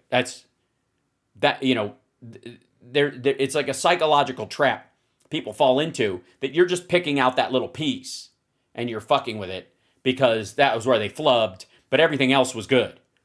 And I think it's important that, and I think a lot of people who are against that stuff feel it even stronger than the people who are supportive of it. They have this kind of sneaking suspicion that it might have been taken out of context, or there might be more to this than I know, and just jumping on that part while, haha, we're having a good time, what if it comes up and bites me in the ass? Because that's one of the things about the internet is people will take, clips happen out of context all the time. It's one of the reasons why I often don't jump in on clips you see floating around, especially ones that involve violence, where it picks up mid or at the beginning of the violence without any context. That's a good example of that. Meanwhile, the same thing is true of these clips. If they put these things up, that's their stamp. Even if it's a staffer pulling clips by segment, fine. That's the direction that Glenn Beck has given his staff in terms of posting these things, and that is indicative of the quality of what the kind of shit he wants to put out. And so I feel it's fair game. It is absolute fair game that I can dig into it. And by doing it fresh without any prep, I am not setting it up and only choosing ones where I know there's a dunk coming, right? Which some other folks do. So that's the raison d'etre of the show, and I think it's important, and I think it's rare, for the record. Anyways, now let's jump into some extra stupid right now, ladies and gentlemen. I present to you a man, and I use that in the loosest possible terms, in only the clinically descriptive way, not in the quality of the person level, who has participated in the Bolsonaro revolution, it seems, more than Jair Bolsonaro did, and I've forgotten who this fucker is. This is apparently whoever he is. There's going to be a big pillow fight for the RNC head coming up, and this is his take on it. Look at the title of this fucking thing: Mike Lindell. Every other RNC candidate, there's one, is 2 years behind me on the election integrity issue, which is another way of, I guess, saying that Mike Lindell is stuck with his head up his ass from 2 years ago. Trey reads it. Mike, I want to pivot. If that is your real name. You're actually running for the RNC chair, and you're kind of running as the precinct strategy guy, the Dan Schultz, Steve Stern. You're No, he is not. The what? Mike Pillow is not running as the precinct strategy guy. A pure populist, one of those A pure populist. No, he isn't. He's running as a lunatic, just like you. Soda populist up there. You're running for the soda populist.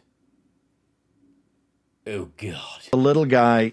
There's also been, and by the way, Alabama, I think. Even Mike is confused by this description. Look at him. He's like, is he fucking with me again? I think today I saw Alabama came out. They didn't back Harmeet Dillon. They didn't back Mike Lindell, but they said they're not going to back Ronna McDaniel. Give us a sense. Yeah. Apparently, they think everyone's an asshole. Where does your campaign exist? And by the way, should we have I need like a graphic of like Don Jr. that just rises up and just air quotes on some things. Tell me about it right now. What's happening on it? In particular, there's some things that have come up, I think, in South Dakota. Right. Yeah, tell me about something in a small state with barely any people in it. Right. Well, you got great things going on from the top end. When I'm calling all the 168, remember it's 3 people from each state and territory that vote. And I've been going right down the list, and it's a little slower process than I thought it would be because they didn't go, yeah, I love you, Mike. Cool. Click. You have to actually tell the same fucking bullshit story over and over again. And they go, that's not what happened here. And they go, yeah, it did, you un-American fuck. And then they hang up and you call them back and you apologize. And it's taking days. Some of them I talked to for 3 or 4 hours. Lucky them. I bet they wish they had one of your pillows right about then. How many people want to bet that they just set the phone on the fucking nightstand and then went, somebody, Siri, wake me when there's no noise coming out of that fucker again. Some of them I fly to the state and visit. Listen to him laughing at him. Listen to, again, Steve Bannon is corrupt as fuck, but is smarter than most of the people he works with. He's a conniver. He's a manipulator. He's Roger Stone without the coke jaw. And these guys have been around it long enough to know how to fuck with people and manipulate and squeeze money out of them. It's been this guy. It's how he stays afloat. He's got a single target, and that's what he focuses on. But in reality, he's aware sometimes that he's spending most of his days telling people he thinks are dumber than he is, that they're smarter, and he's aware of this. Visit him directly. Hold it. I have flown with Mike Lindell. He can talk for 3 hours and keep you amazingly entertained. But when he says he gets you on the phone, when he gets you on the phone, if you want it, baby, all you got to do is just let him go. Go ahead, Mike. And I'm finding out, Steve, the longest calls are the ones where I feel like I'm doing a sales pitch to say we can't have the status quo. Hi, dummy. That's exactly what you have to do when you're a candidate running for an office you don't have. What the fuck does he think campaigning is? Good Lord. Yes, you don't run the RNC, so you have to convince people that you would be better at running the RNC than the person running the RNC. I'm sorry there's so much stress put on you in this process. I wish we could make it easier, but it is a lubeless, loveless process, you dipshit. We can't have Ronna McDaniel. We Apparently they can, though. They can vote her in again. They can. We shouldn't, is what you want to language. Never mind. We need something different. You need a different input to get a different output. But one of the most disturbing things where I've kind of had to stop and halt everything right now and sound the alarm, what's going on in South Dakota right now, you can't even make this up, everybody. He is about to, this is how you know he's about to make something up. It's like a moose call. As you all know, with the precinct strategy, there was hundreds of thousands of empty spots at the precinct level in the Republican Party all over our great country. You mean in places that were 100% Republican, where everybody there is a Republican, where the entire legislature is Republican, where all the volunteers are Republican, that they just didn't feel the need? Well, we've filled them up with people getting the word out here at the War Room, and myself and Dan and Steve with the precinctstrategy.com, and they filled them. Well, in South Dakota, they filled hundreds of spots that had been open for decades, and they all got voted in last June, everybody. Mm-hmm. Well, when they went to the convention, now they had a say, they had a vote, and they voted in some great people that were the people's choice. Okay. Oh, fuck me. I thought he was talking about the actual elections. He just means the RNC. All right, there were supposed to be 100 people in both Dakotas together representing the RNC. Okay, they're right down there at the grassroots level, and they hear it from the people at the precinct level. Well, here's what the state of South Dakota, what the GOP is going to try and do this Saturday. Oh, these motherfuckers. I'm listening. You guys listening? Somebody write this down. This is going to be terrible. And I'm proud to be an American. I got to just get my energy up because I'll be so disappointed in what the RNC is about to do this Saturday. It's absolutely horrific. If they... Oh, God, it's going to be brutal. What are they going to do? It's going to be ugly. They're going to make people leg wrestle in the open end of a wood chipper, and whoever loses, no, it's too terrible to believe. They do this. And what they're going to do is they're going to vote out the precinct strategies vote. I mean, the precinct committeeman's vote. Okay. They're going to vote. They're going to have a vote. Can everybody vote in this vote that's happening with this vote? Or is it just you can only vote if you can stick your hand in this stump and there's this thing inside of it that's all bulbous and has a spike on it, and if it hits you, it'd rather they cut your head off than you have to die. Oh, it's so painful. Oh, that was Flash Gordon. I'm sorry. I always get the race for the RNC and the test of ardor from Flash Gordon, the movie, mixed up. It can happen to anybody. I mean, so if you're a committeeman... Why are they playing music over him? I don't mind. Steve doesn't seem to know. I kind of don't give a fuck.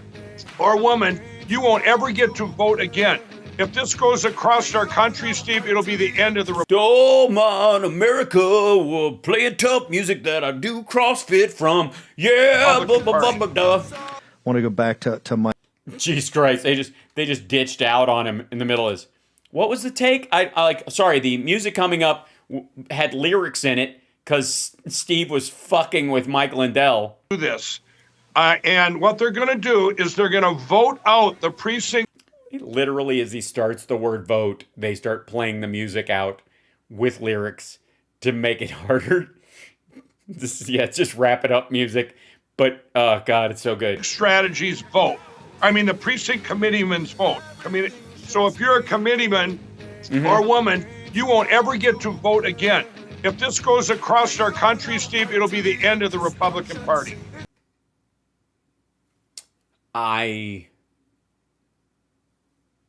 mean, you say it like it's a bad thing. I don't necessarily think so. I feel pretty good about that. Want to go back to Mike Lindell. So, Mike... Do you really, though? I don't, but we gotta.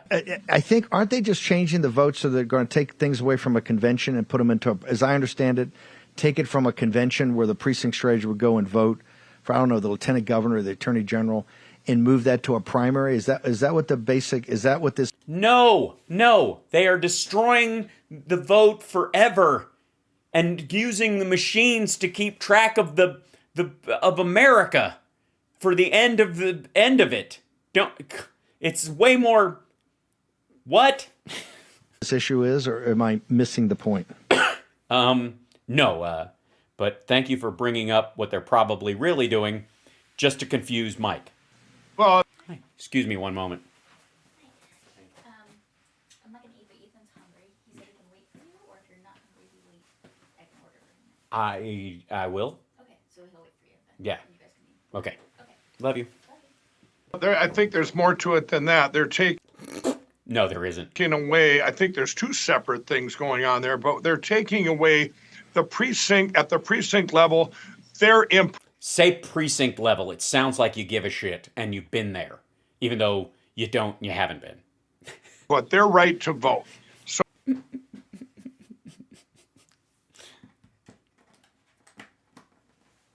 he's already picked it, like the RNC head is picked by like the top 3 people from each. They designate who's going to make the choice, and so they're just going to. It's still so they're not going to be able to vote anymore. Okay, so the Republican Party is consistent. I'll give them. They're coming out against voting, even for their own party. I think it's great. I don't.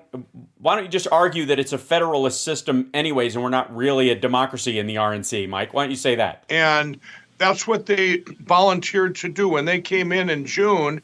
They didn't really like it at the. You had to volunteer to vote. So only people who volunteer can vote? You can't pay people to vote? That's downright un-American. At the convention, that they yeah, thanks Obama. All got together and they voted in some people that the GOP might not have wanted in.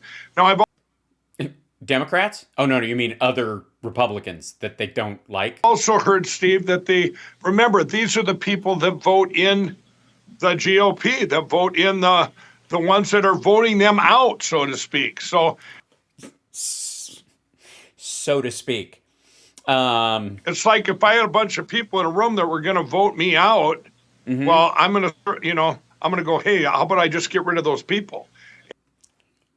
Okay. They don't have to vote somebody out to vote somebody in. They don't have to have a vote to vacate the head of the RNC to have one. There's a term, it ends, they have a vote, it's natural to the time span. Does he know this? Does he think there has to be a vote to get rid of Ronna McDaniel before they can vote to put him in? Does he think she's already got it locked because he can't guarantee the votes to vote her out? What the fucking hell? And it's very dangerous what they're doing. And I don't even know what they're doing at this point, stupid. But I love hearing about it. Go ahead. I've reached out to the governor. I hope she comes out with a statement, Governor Christie Nome. I hope she comes out with a statement to saying how serious this is and why do you change the rules in the middle of the Christie Nome's a pretty good friend of yours, right? You're pretty close. She's in South Dakota. You're Minnesota. Yeah, Minnesota. She's a neighbor. I mean, it's hundreds of miles, but who gives a shit? They're basically attached to the umbilical cord. But you spend a lot of time in South Dakota. You've had all the big symposiums there. You had your big, another big, I think, event, open air event there. You're pretty close. Your open air event. Yeah, she didn't come to any of those, dummy. To the folks up there? Yeah, absolutely. And I'm very worried that's, if it was Minnesota, they'll be next, right next door. And here in South Dakota. By the way, if she doesn't, what's the idea that if she doesn't let him, like if he loses her, he doesn't get to have somebody, like he's going to lose South Dakota as the place to hold all of his fucking ridiculous cyberramas? Is that really the big concern? Hold on one second, if I may.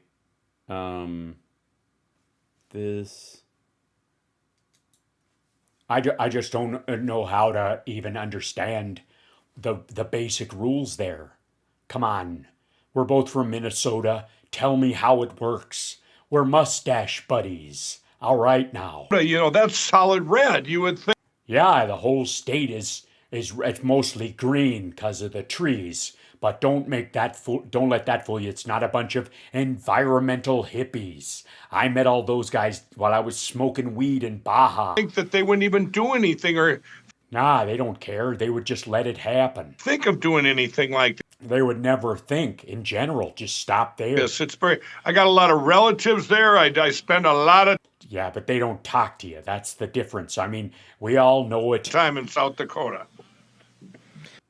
You're just going to stop talking. That's the end of it. You got some relatives up there, and that's supposed to make us feel better. I don't buy it. I was the independent governor of Minnesota, and I feel tortured and saddened by the entire goddamn thing, and I don't even go to the Dakotas, mostly because I think there should only be one. Here's what I don't understand. They had two... English. Correct me if I'm wrong. I might have the I might have to. count wrong. I think in the 18 senators that voted for the Fuck me. I thought he was going to go to the 18th century. omnibus, which basically took the gavel out of McCarthy in the hand. You see the rules fight right there. Took it out of the, and by the way, that rules package is pretty tight, pretty impressive. Got to be passed. Has nothing to do with the RNC. Is not going to help him become the head of the RNC. Right now, I kind of think they're just fucking with you. It's got to be enforced, but directionally good. They kept the gavel in Nancy Pelosi's hand for the spending. The spending, we could have today literally walked in and zeroed FBI, DOJ today. We could have zeroed the Department of Homeland Security and said, guess what? You're not getting any cash. Right, and that would have allowed cyber criminals the world over to destroy the United States in less than 36 hours. What's your goal here, fucko? You're going to come here and explain to us why you're an invasion of the southern border. You're going to explain to us why you're going after abortion clinics, why you're sending 15 guys on a SWAT team to arrest people saying the rosary at these abortion mills. Yeah, they didn't do that. They arrested one guy who physically attacked someone. The other people who were just doing the rosary, I think they gave them snacks. You're going to sit there and explain to people why you're going after you need another $120 million to go hunt down other people related to this J6 madness. You're going to have to. Well, because there was over 3,000 of them. I mean, we never even got the bomber or the people who built the fucking gallows, dum-dum. Explain that, or no money. You're not going to make payroll. We would have had that power. Why did... Yeah, and the United States would lose track of somewhere in the order of 75 active serial killers at the same time. And most of the people on Epstein's island list who were laundering money, now they get to run around free for another, year and a half till it all starts up again? Don't worry, they promise not to kill anybody until that time's over. Why? And by the way, you don't have better people in this country than in South Dakota. You kind of do. Otherwise, South Dakota would be the place where everything is invented. You know all the bands that come out of South Dakota? Me neither. How about the hot new car, the iPhone, any of that stuff? Anything designed in South Dakota. Think of it, besides honestly, one of my best ponchos I got in South Dakota. But, I was chilly and it was a holiday. I can't exactly think. What's the last thing you bought that was invented in South Dakota that wasn't like a twisty metal fire poker set designed in the 1700s? That is salt of the earth. And to make a living in South Dakota, maybe are there salt mines there? You got to get up and work. you got to work. It's nothing's given to you up there. Right, because they're Luddites and they're behind. The rest of us live in 2023 and they're the fucking Donner Party. I understand why they got senators. They're totally owned by McConnell. And I think the congressman is the first guy in for McCarthy. Didn't even want to debate. If it had been for him, we wouldn't have had any of the fights last week and none of these changes. How can a state that's so MAGA? It's not. It's conservative. There's a fucking difference. These are no shit kickers. It's hard to understand. That's got the salt of the earth there that supports. Look, again with the salt. Look, I know your doctor just told you got too much sodium in your diet. And I know you told him it's the bourbon, but it's none of our goddamn Trump, business. And I don't know, Trump wins by 40 points or 50 points. How's the establishment got a lock on it, Mike Lindell? Probably because they've rigged the whole fucking thing. I blame Kristi Noem. Well, you just said it. Don't get me wrong. She's a fucking hottie. Establishment. It's not the mega. I think it's the establishment. That's good thinking. Yeah. Well, yeah. Say what he said, only say it again. There's other agendas there. And I've heard this from the grassroots there. I've heard this. You go up. I don't doubt that Mike Lindell goes to fucking South Dakota and talks to grass. They came to me with all these concerns. There's more concerns than just this priest. Yeah, so many concerns. They've decided to change South Dakota to the concerned state. Same thing though that they're trying to do on January 14th, this coming Saturday. But yeah, horrible, terrible, destroying democracy. Which, interestingly enough, is MAGA. This is the thing I've been looking at through our whole country for 2 years. Please don't show your penis. Oh, it's something else. Steve, if it doesn't make sense, it's a deviation from what you would normally expect. Well, then there's a different input. There's something behind it. You got to peel back the onion and say, why would they vote for that omnibus bill? Why would they do that? Can you explain it? I mean, I'm going to go with if they didn't, they knew that Matt Gaetz would destroy the fucking country because he's on orders. Or they hate America and they're trying to destroy it using infrastructure. That's kind of a reach, though, I got to say.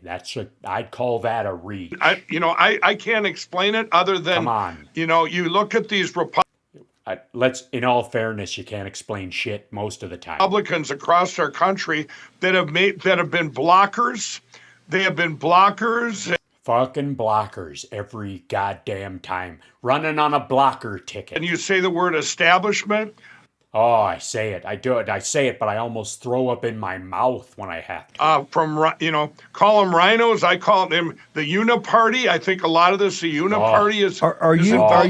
Do you believe the Uniparty? I hate that. Look, I like lots of parties all year round. You can't just start drinking and smoking on Valentine's Day and wake up on the couch on Thanksgiving and go, where did the year go? Actually, I gotta say that doesn't sound half bad now that I say it out loud. Pretty hard for guys to get to know you. You're pretty hard head. You're a fabulous.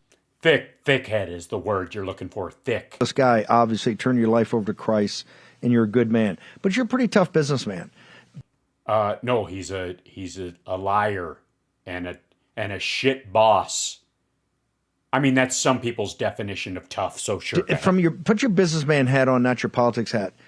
Do you get a feel that you're getting any traction in your race for to be the guy that turns around the RNC? Oh, hey, I know the answer to this one. He's not going to say it, but it's an emphatic no. Nothing, nada, no way. 100%. Okay, right. I totally misread what he was going to answer. Today, the last 3 days here were just amazing. Yeah, those 4 people he spoke to for 3 hours at a time. He really turned them around. From morning till night, talking to the different states and territories, the different. Yes, just basically, that's true. Because he calls people and they throw their phone out the window and it lays in the yard. So he's talking to the territory. The people that are going to do the actual voting and I've been solid. I'm solid nominated. So we don't, to anybody out there going, what? Yeah, before he was a little runny, but. Who are your states? The media keeps calling me. I've had 3 calls just while I've been on your show, Steve, going. Yeah, but luckily you don't have an answer for him, so. What states nominated you? Who's voting for you? Well, yeah, I'm sure I'm really going to tell you, all you horrible journalists out there, so you can attack these people. And why would their attacks mean anything if they know you're the guy for the job? And this is what I don't understand how anything works. Really believe that we get there into California, and I think I got a great chance because. Wait a minute, your success hinges on California because you've lost South Dakota. What the ever-loving fuck is this guy talking about? Steve, every one of these guys had asked me, how would you solve this problem? How would you solve this problem? I've got an answer for everyone. If you... Yeah, melt down the bars and machines and turn them into prison bars. It's not necessarily how you'd solve the problem, but it is one answer. If you silo out the problems. Okay. But the biggest problem is our election platforms, and I'm 2 years ahead of anybody in that category. 2 years. Yeah, it'd take 2 years of brain damage for any of the other people to think up melt-down plastic machines and make prison bars. Let me answer. If they do an investigation, in fact, let's go to. Do we have Johnson in South Dakota? Hang with. Let's go to live to the floor and hear Dusty Johnson in South Dakota actually talk about the rules package. To review legislation before we vote on it. requiring every bill to deal with only a single subject. By the way, I'm a big fan of that part of it. It's the Republicans who've always hated that, and it's going to be a nightmare for them. I would just like to say for the record. As a matter of fact, when I met Al Gore in 1999, when I was on Talk Soup, I went to a fundraiser, and Olivia Newton-John sang at it. It was really cool. And I met Al Gore, and I said, I'd love to have like a spirit of the law bill where every amendment has to do with that little thing, so you can't just hang ornaments on other bills, and that'd be something to go with. And the Republicans were never for that. And they're not now. It's totally going to fuck with them. Just like the 72 hours nonsense, which I would like to say for the record, the Republicans passed their rules package and then passed it, broke the rules that day. That right after.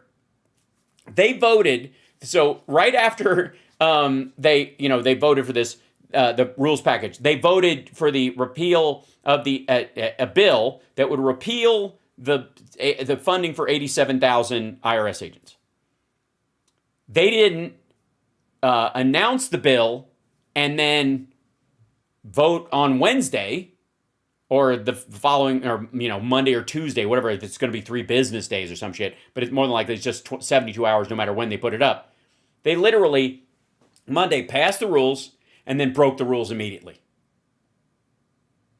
That's how it's going to go. That's how this whole thing is going to go. It's all bullshit. Just for the record. They immediately passed 3 things, and one of their abortion bills that they put forward, the anti-abortion bills, they didn't have 72 hours review of it. None of it. They're not doing any of that shit right now. I don't know that a single thing, and maybe they've announced one thing. They're they were putting this up, and you got 3 days to look at it. But so far, no. Getting rid of proxy voting, bringing back the Holman Rule, which will allow this body to target specific spending line items. Yeah, which, by the way, they can target it. It's not going to fucking do anything unless they can get the votes in the Senate to fix that part. It's a waste of fucking time. It's not going to pass the Senate. It wouldn't even if the Republicans ran it. And then the return of cut-go, so that spending increases have to be offset by spending reductions. Every single one of these big conservative wins, Mr. Speaker, and many more like them. By the way, all but the part about one person being able to do the motion to vacate was in the rules package before the voting last week. So the whole shit, again, the whole shit about all 4 days where this is good for America and they fought this stuff out, none of this, we wouldn't have all these good things. Even Steve Bannon's saying that right now. We wouldn't have all these good things if these guys hadn't held out. Bullshit. All that stuff was already in.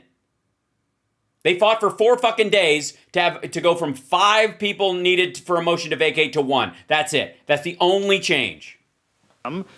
Were supported by the Republican conference long before the excitement of last week. Right.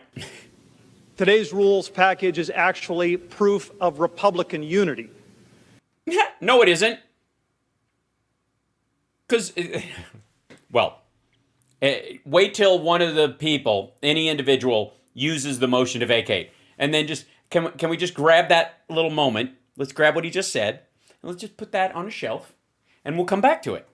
And it is proof that we are committed to increased accountability, transparency, and fiscal responsibility for. And the first thing we're going to do is list all the committee agreements that McCarthy made in exchange for votes so that people could vote present instead of against him, and what they would get in exchange. They're going to be posted on our website. I'm just fucking with you. For this chamber and for our country. And I yield back. Okay. Gentleman from Massachusetts. That's Congressman Johnson from South Dakota. By the way, it was in the conference, bro, but it wasn't going to be in the rules until they had the fight last week. No. It was already in the rules. It was in the written rules. They had already written it up. Because they expected, McCarthy, to some degree, thought he was going to get it on the first vote. Saying, hey, I know what you. Yes. Only one Dem needs to do the motion to vacate. They're not going to do it though because they want to win over some of the conservative or the like more moderate conservatives to do normal shit. But it's definitely there, in case of emergency, break glass. In the conference, I know what's in the platforms. I know what everybody agrees on. But until those heroes stood up and got it done, bullshit. Nobody's on board. Last question, Mike Lindell. For the investigation that Lula told Biden that they're going to do on this, would you volunteer to actually go to Brazil and? Yes. Say yes. Say yes. Both of you fly down together. Take Mike Pillow's plane. Yes, go. Fucking both of you. Fly down for the investigation. Shoo! I will lovely wrap your plastic around your suitcases. Knock yourself the fuck out. Present all the information you have to Lula of Brazil. Would you go down there, fly down there, and make yourself available to present everything? No, he won't. But he should. You know about the machines and everything you've learned about the machines. Yep. There comes the tongue jut. That he's not sure how to answer this one. To try to sort that situation out, sir? Well, not me personally, because they'll arrest me. I've heard about this Lula guy. And I've got, but I have. So, anybody else get the idea that Bannon wants Mike Pillow to go down there and get arrested so he can kind of get rid of him? I have actually people that have already volunteered to go down there if need be. And that can do and none of them were Jason Miller. A lot better presenting this. So they've already told them. We've already reached out to Brazil and said, hey, if you want us, we're available. So, yeah, I mean, not personally. I'm not going anywhere near that fucking place from there. We'll see what happens. We'll see what happens. That was a big fucking nope. By the way, you can tell his tongue jut is when he gets caught in an area where he doesn't quite know how he should answer. Doesn't mean he does it before every lie, because some lies he's very comfortable with. But he tends to do it a lot, I've noticed, when he's being asked a question or handed a piece of information that he doesn't know how to categorize. Hold on. Hang on. You're breaking news here. You've actually reached out to the authorities there and said. He does that. Yeah. You're breaking news here. No, he isn't. That you guys, your team of the technical people and all your people are available to go down and actually brief. Yeah. Steve, you can fly him down. Them? Absolutely, we have. We've reached out to the Senate there and the authorities. So, we're ready. I can't convince you. I can't convince you to. I can't convince you to miss the Vikings during the playoff season and go down. I'm just kidding, Mike Lindell. How can he would be missing the Vikings for about 20 years? I've heard about that Lula guy. Go Vikings! I'm sports guy fan. All because Minnesota. Watching, don't just take War Room. Get broader. Get a broader. You listen to MSNBC. Go listen to BBC for a while. You think he's Abraham Lincoln, right? If you listen to BBC long enough, not the atheistic Marxist transnational criminal partner of. All you got to know about Lula, you can sum up Lula in one thing.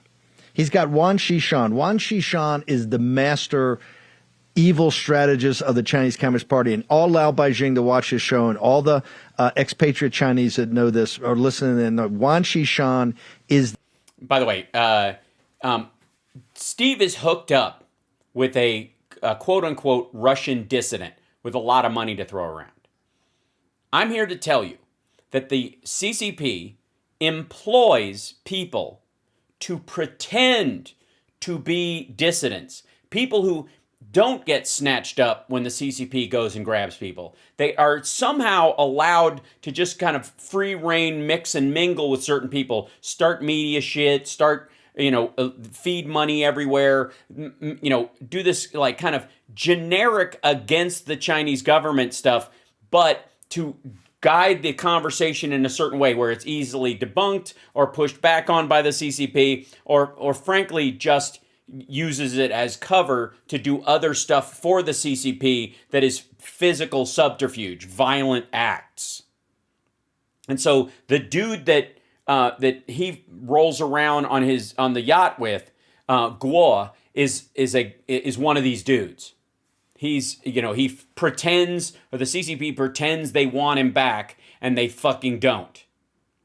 He's there to, he's a spectacle and they can shit on him in the, interior press. And when he's out there, he can actively get engaged in subterfuge that violently takes over governments for them or undoes, political systems. The evil genius in Bakasheep, okay? He's the guy that flies to Tehran to cut the deals with the mullahs. He's the guy behind the scenes cutting the deals with the Arabs.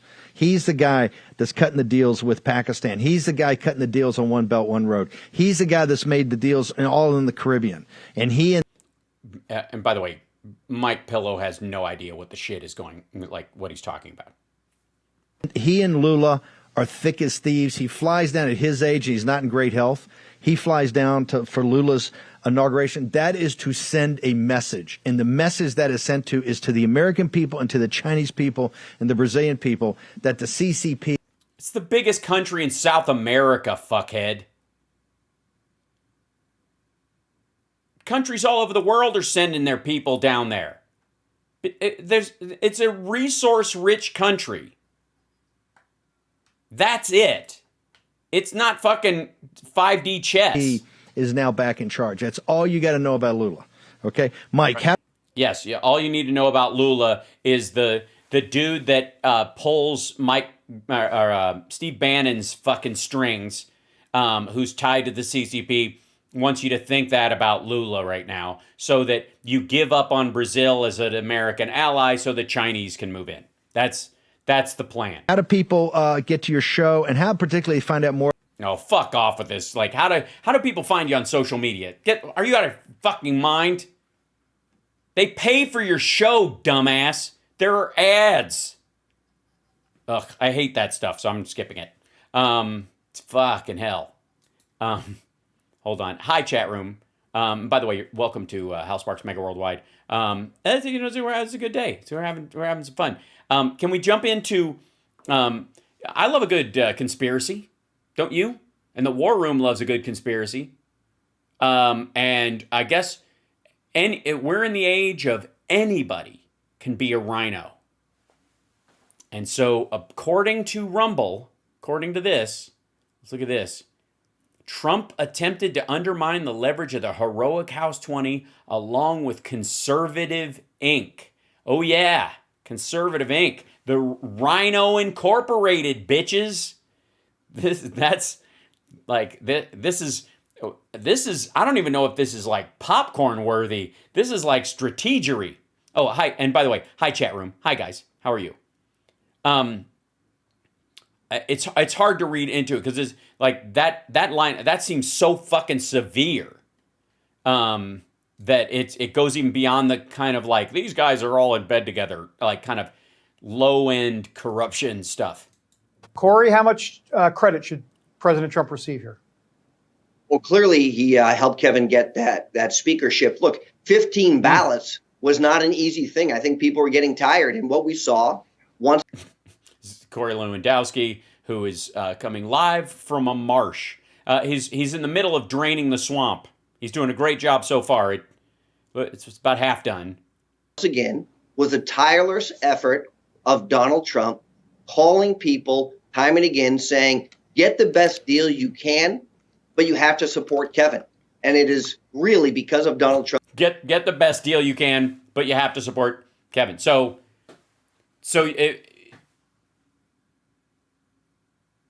eventually come around no matter what. Why isn't that a message to the other people on the other side that, fuck it, eventually Trump told them to. So eventually they'll come around. You don't the best deal they can get is whatever we give them. So fuck them. That's not how it worked out.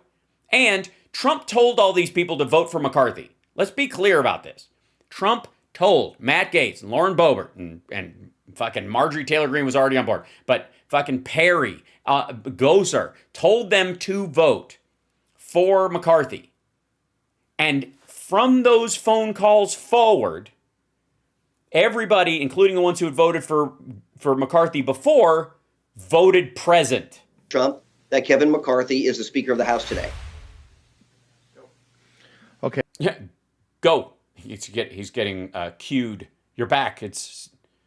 Wake up, Steve. Hey, welcome back. I want to bring in Pedro Gonzalez from Chronicles. Pedro, you're kind of one of the young intellectual movers and shakers in this movement. Leslie, particularly the thank you so much. nationalist wing of it. What is give me your assessment on last week? Give me your assessment on last week. And President Trump, look, he's out.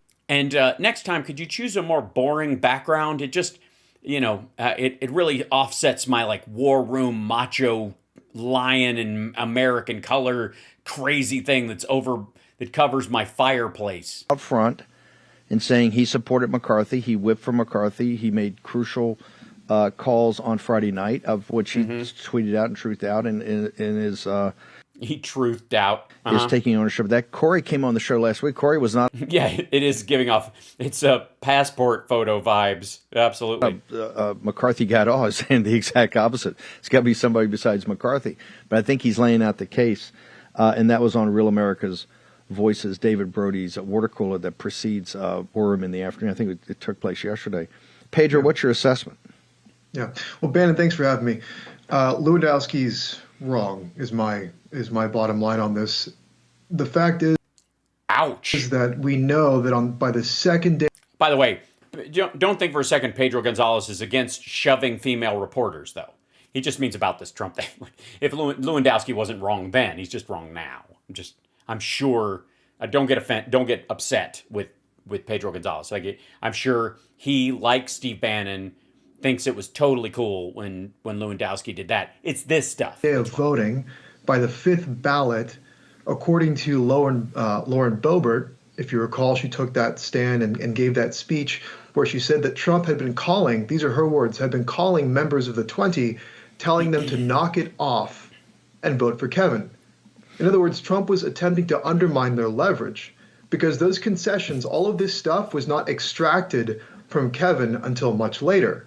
So I think it's really and none of it was. One thing changed. Important to set the record straight here. So they all collapsed. What the House Freedom Caucus did, and specifically what those 20 did, was nothing short of heroic. They effectively created a kind of European-style coalition, and this is actually... Watch it. You do realize you're talking to Steve Bannon, and you're arguing that the U.S. House of Representatives should operate more like a European Parliament. Really now? Really? The brainchild of Ed Corrigan, that basically there are three parties now in effect. Yes. Yes. Please tell me more about unity. There are three parties. Democratic Party, the Republican Party, and the Freedom Caucus. It's a split. Please take this into 2024. Please let it fly. Let it fly, this stupid idea. And that is really, really important. And that's also why it's so important to set the record straight here. You can go back, you can check Trump's Truth Social, you can listen to the statement by Lauren Boebert and others, and you can see very clearly that Trump was essentially just trying to pressure the 20 to stand down and vote for Kevin before those concessions can be extracted. Go back and watch the interviews that Matt Gaetz did with Laura Ingraham. Ingraham tries to browbeat Gaetz basically into conceding that he's wrong. This is kind of amazing, by the way, that this has happened. This is on War Room. This is how the hardcore MAGA world is handling McCarthy getting control of this and Trump's play on it. Yeah, for real. This is the conversations that they're having. And that he just needs to get this done by asking him, do you disagree with Trump? And then finally Matt Gaetz says, I love Trump, but I think he's wrong on this. And then Laura kind of smugly, thinking that she's got him in a trap, says, oh, okay, so you disagree with Trump. Kind of like, how dare you? Go back and watch Hannity and how unforgivable his interview was with Lauren Boebert. I think this is really important too, to hold the people on Fox News, with the notable exception of Tucker Carlson, who actually did a good job on this. But him. Oh yeah, gee, I wonder why he wants to hold out for more chaos. It's almost like Tucker Carlson wants our entire government to fail, to prove a point to a foreign power. He was terrible. I think he was the worst. He did the same thing. He tried to kind of shame Lauren Boebert into seeming as if that not only was she a radical, that it was making just unrealistic demands, she was defying an order from Trump to just vote for Kevin. I think it's really important to set the record straight here because, again, what these 20 did was heroic, and they deserve all. Heroes. They're to the man or woman or person. I don't know what Gosar is really. Honest to God, he reminds me of Vincent D'Onofrio in Men in Black. Looking for a cat, a precious cat, very important. I had it since it was a kitten. Sugar in water. That's my Paul Gosar impersonation. All of the credit because they were up against the Democratic Party and the Republican Party. It's really incredible. And two things that I haven't heard mentioned so far from the news clip and from others on the show is that part of the rules package that is really, really good is that the House now requires a supermajority to raise taxes, and Republicans are also including.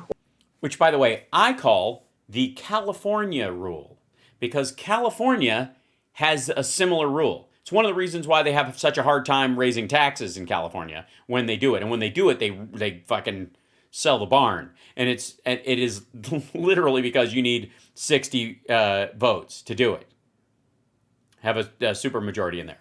And by the way, there is a supermajority with just the conservative Republicans and the House Democrats. Or rather, the 20 also got the inclusion of what's called the Holman Rule. So the Holman Rule allows spending bills to be used to defund specific programs, to fire federal officials, and to also reduce their pay. Yeah, but they still have to pass the Senate. This stuff is not as sexy as, say, a Benghazi investigation with trade. You mean, well, they will go nowhere like the Benghazi. So they both end the same way. So, they have those in common. Gowdy thundering about how they're going to get to the bottom of stuff, and it never actually. They did. They spent almost their entire time at the bottom. And it's just used to fundraise and grift on the hopes and anxieties of Republican voters. Yes. Unlike all these things that are in bills that will go nowhere. But the rules package that the 20 put together with the rest of the House Freedom Caucus, no, the rest of it was already in there. This stuff is really important. These guys. It was already agreed on. The only thing was the motion to vacate. Got more done in a week than the Republican Party got done with a trifecta control of the House, the Senate, and the White House between 2017 and it ended in 2019. All right. I got news for you. It's not going to last, kiddo. And you're going to have another example of it ending sooner than you thought. And they didn't get shit done. Passing their rules package only lasts as long as they have control of the House. These aren't permanent changes, you dumbass. These guys got more done in a week. They got more done in 5 days than even the Gingrich Revolution. And quite frankly, if you look at the... All right, again. Yeah, by the way, Republicans that served before them, fuck you. You were always garbage. They never cared about you. You're worthless. Reagan who? These 7 who voted present are the last holdouts. They are the true founding fathers of the new American 2 years of the House. Gingrich Revolution. A lot of that stuff was just poll tested by Luntz, and the key things they never got to, like term limits and all that. They're going to bring term limits. There was more Yeah, they're not going to pass term limits, dumb fuck. Who cares if they bring it up? We should have a vote on this. Okay. In 5 days. Remember, the whole theory of the case is we had to take out the cartel head and then negotiate with somebody else. Use your leverage, and the story will eventually come out. And by the way, the idea that the rank and file Republicans are a cartel is something this dickhead has been dragging on for a while. It's just gibberish. But I mean, I don't mind. Fucking shit on your own party all you want. How close we actually were on Friday night to make it. If they had delayed until Monday, in that unforgiving moment when McHenry stepped up there, if that had been delayed till Monday, I don't believe, and I know they know it, Kevin McCarthy would not have been Speaker. A couple of people have been peeled off. They were lost momentum. The media have been beating him up. Even the Conservative Inc. couldn't support it anymore. it would have been historic. And yet, you lost. And the point he's making is the reason you lost is because Donald Trump forced it. Donald Trump used what leverage he has with the House Republicans to force McCarthy into the speaker's chair for no particular fucking reason. Pedro, how do people get you? You're pretty. No, I don't care. Again, he ends all these things with. By the way, he does a better job than Steph does when I'm on her show. Just saying, she'd always kind of help people boost their shit. But I don't need to watch that. I'm just saying. Ugh, for fuck's sake. Do I have time? Shit, it's already late. God damn, it's like these clips are so fucking long. Like there's so much stuff going on. I mean, granted, there were a lot of fart noises in that. Let's see. Yeah. I will tomorrow morning, by the way, thank you for joining me for House Sparks Megawordlwide. I love you guys. Tomorrow morning, Philip Bittner's going to be joining me for the second hour of the morning show, 9 a.m. Pacific time. He'll be in at 10, and we'll do the trends and the stories and the stuff that's happening tomorrow. But can I... Bannon is a fascist hobo. Okay, first of all, can I just say we have the greatest chat room. We just do. We just have the greatest chat room. Diamond Stokes' mom and dad sold prayer pillows back in the 80s. Yeah, I mean, this has been a grift for a long time. Didn't her mom die of COVID? Yes, I actually do. I've got to go feed the kid. So that said, you want to close with Laura. I kind of do. Templeton's a rat, but it's a long one. So I might have to do it separate or add it to tomorrow because we got to, maybe there's a Laura Ingram day that we have to do it, Laura. But are there kittens? They're upstairs asleep. We ran them ragged today. They were all over the place. They were running up the drapes. It was crazy. They turned the whole house into a jungle gym with their little bells on. So dingly, dingly, dingly, dingly, dingly. But I will bring them in tomorrow if I can. But I just want to say thank you guys so much for the support today. And Water God, thank you in the last minute saying hi, everybody. Mick Doherty, thank you. Okay, making me laugh aloud with the Jesse Ventura stuff. Thank you so much. I'm glad. I'm glad you like him.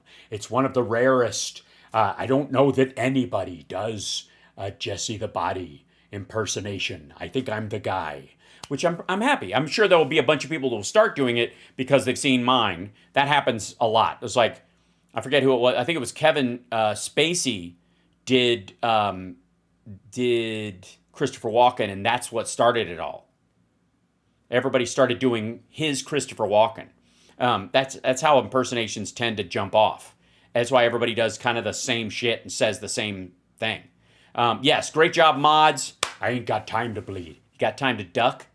So anyway, the Love Show. Fantastic. Randy Macho Man Savage. I can't do that with a cough because I'll trigger it. But I'll build that one up. What do you think? Anyways, love you guys. I got to go practice some songs for next week. Ultimate Jam Night on Tuesday. Very exciting. Thursday, I'll be on morning TV here in Las Vegas promoting the January 21st show of Nerd Halen. It's going to be a good time. Yeah, Al Pacino. That's right. I forget who did Al Pacino. Somebody triggered the Al Pacino one too. Yeah. Oh, that one. Yeah. The Dio voice, right? I can do that pretty well. Yeah, rest in peace, Diamond. Just put it to bed like that. It's a fucking shame. It's unnecessary. Get vaccinated. Protect yourself. Stay healthy. Again, some people will tell you that healthcare is a right. I will tell you that healthcare is a responsibility. You have a responsibility to take as good a care of yourself as you possibly can. Eat right, exercise, drink enough water, do all the things necessary so that you eliminate the number of times you might have to take up a hospital bed so that it's not full when somebody who needs it shows up. That's the choice you're going to. And as a country and as a society, we have, I believe, a responsibility to help those who cannot help themselves. So we have a responsibility to provide health care to people who cannot afford it for themselves. That's the balance. I think that's completely reasonable. I think the only rights we really have are the ones that if you were born in the woods at any time in history, you could kind of come on, you could kind of fight for yourself, which is, I guess, the right to bite the nearest thing that might feed you. What? Anyways, just leaving that thought in your head. I adore you, and I will see you guys tomorrow morning and in the afternoon. It's going to be a good day. It's going to be a good Wednesday. It's going to be a lot of fun. Take care of yourself and take care of somebody else, and I will see you tomorrow.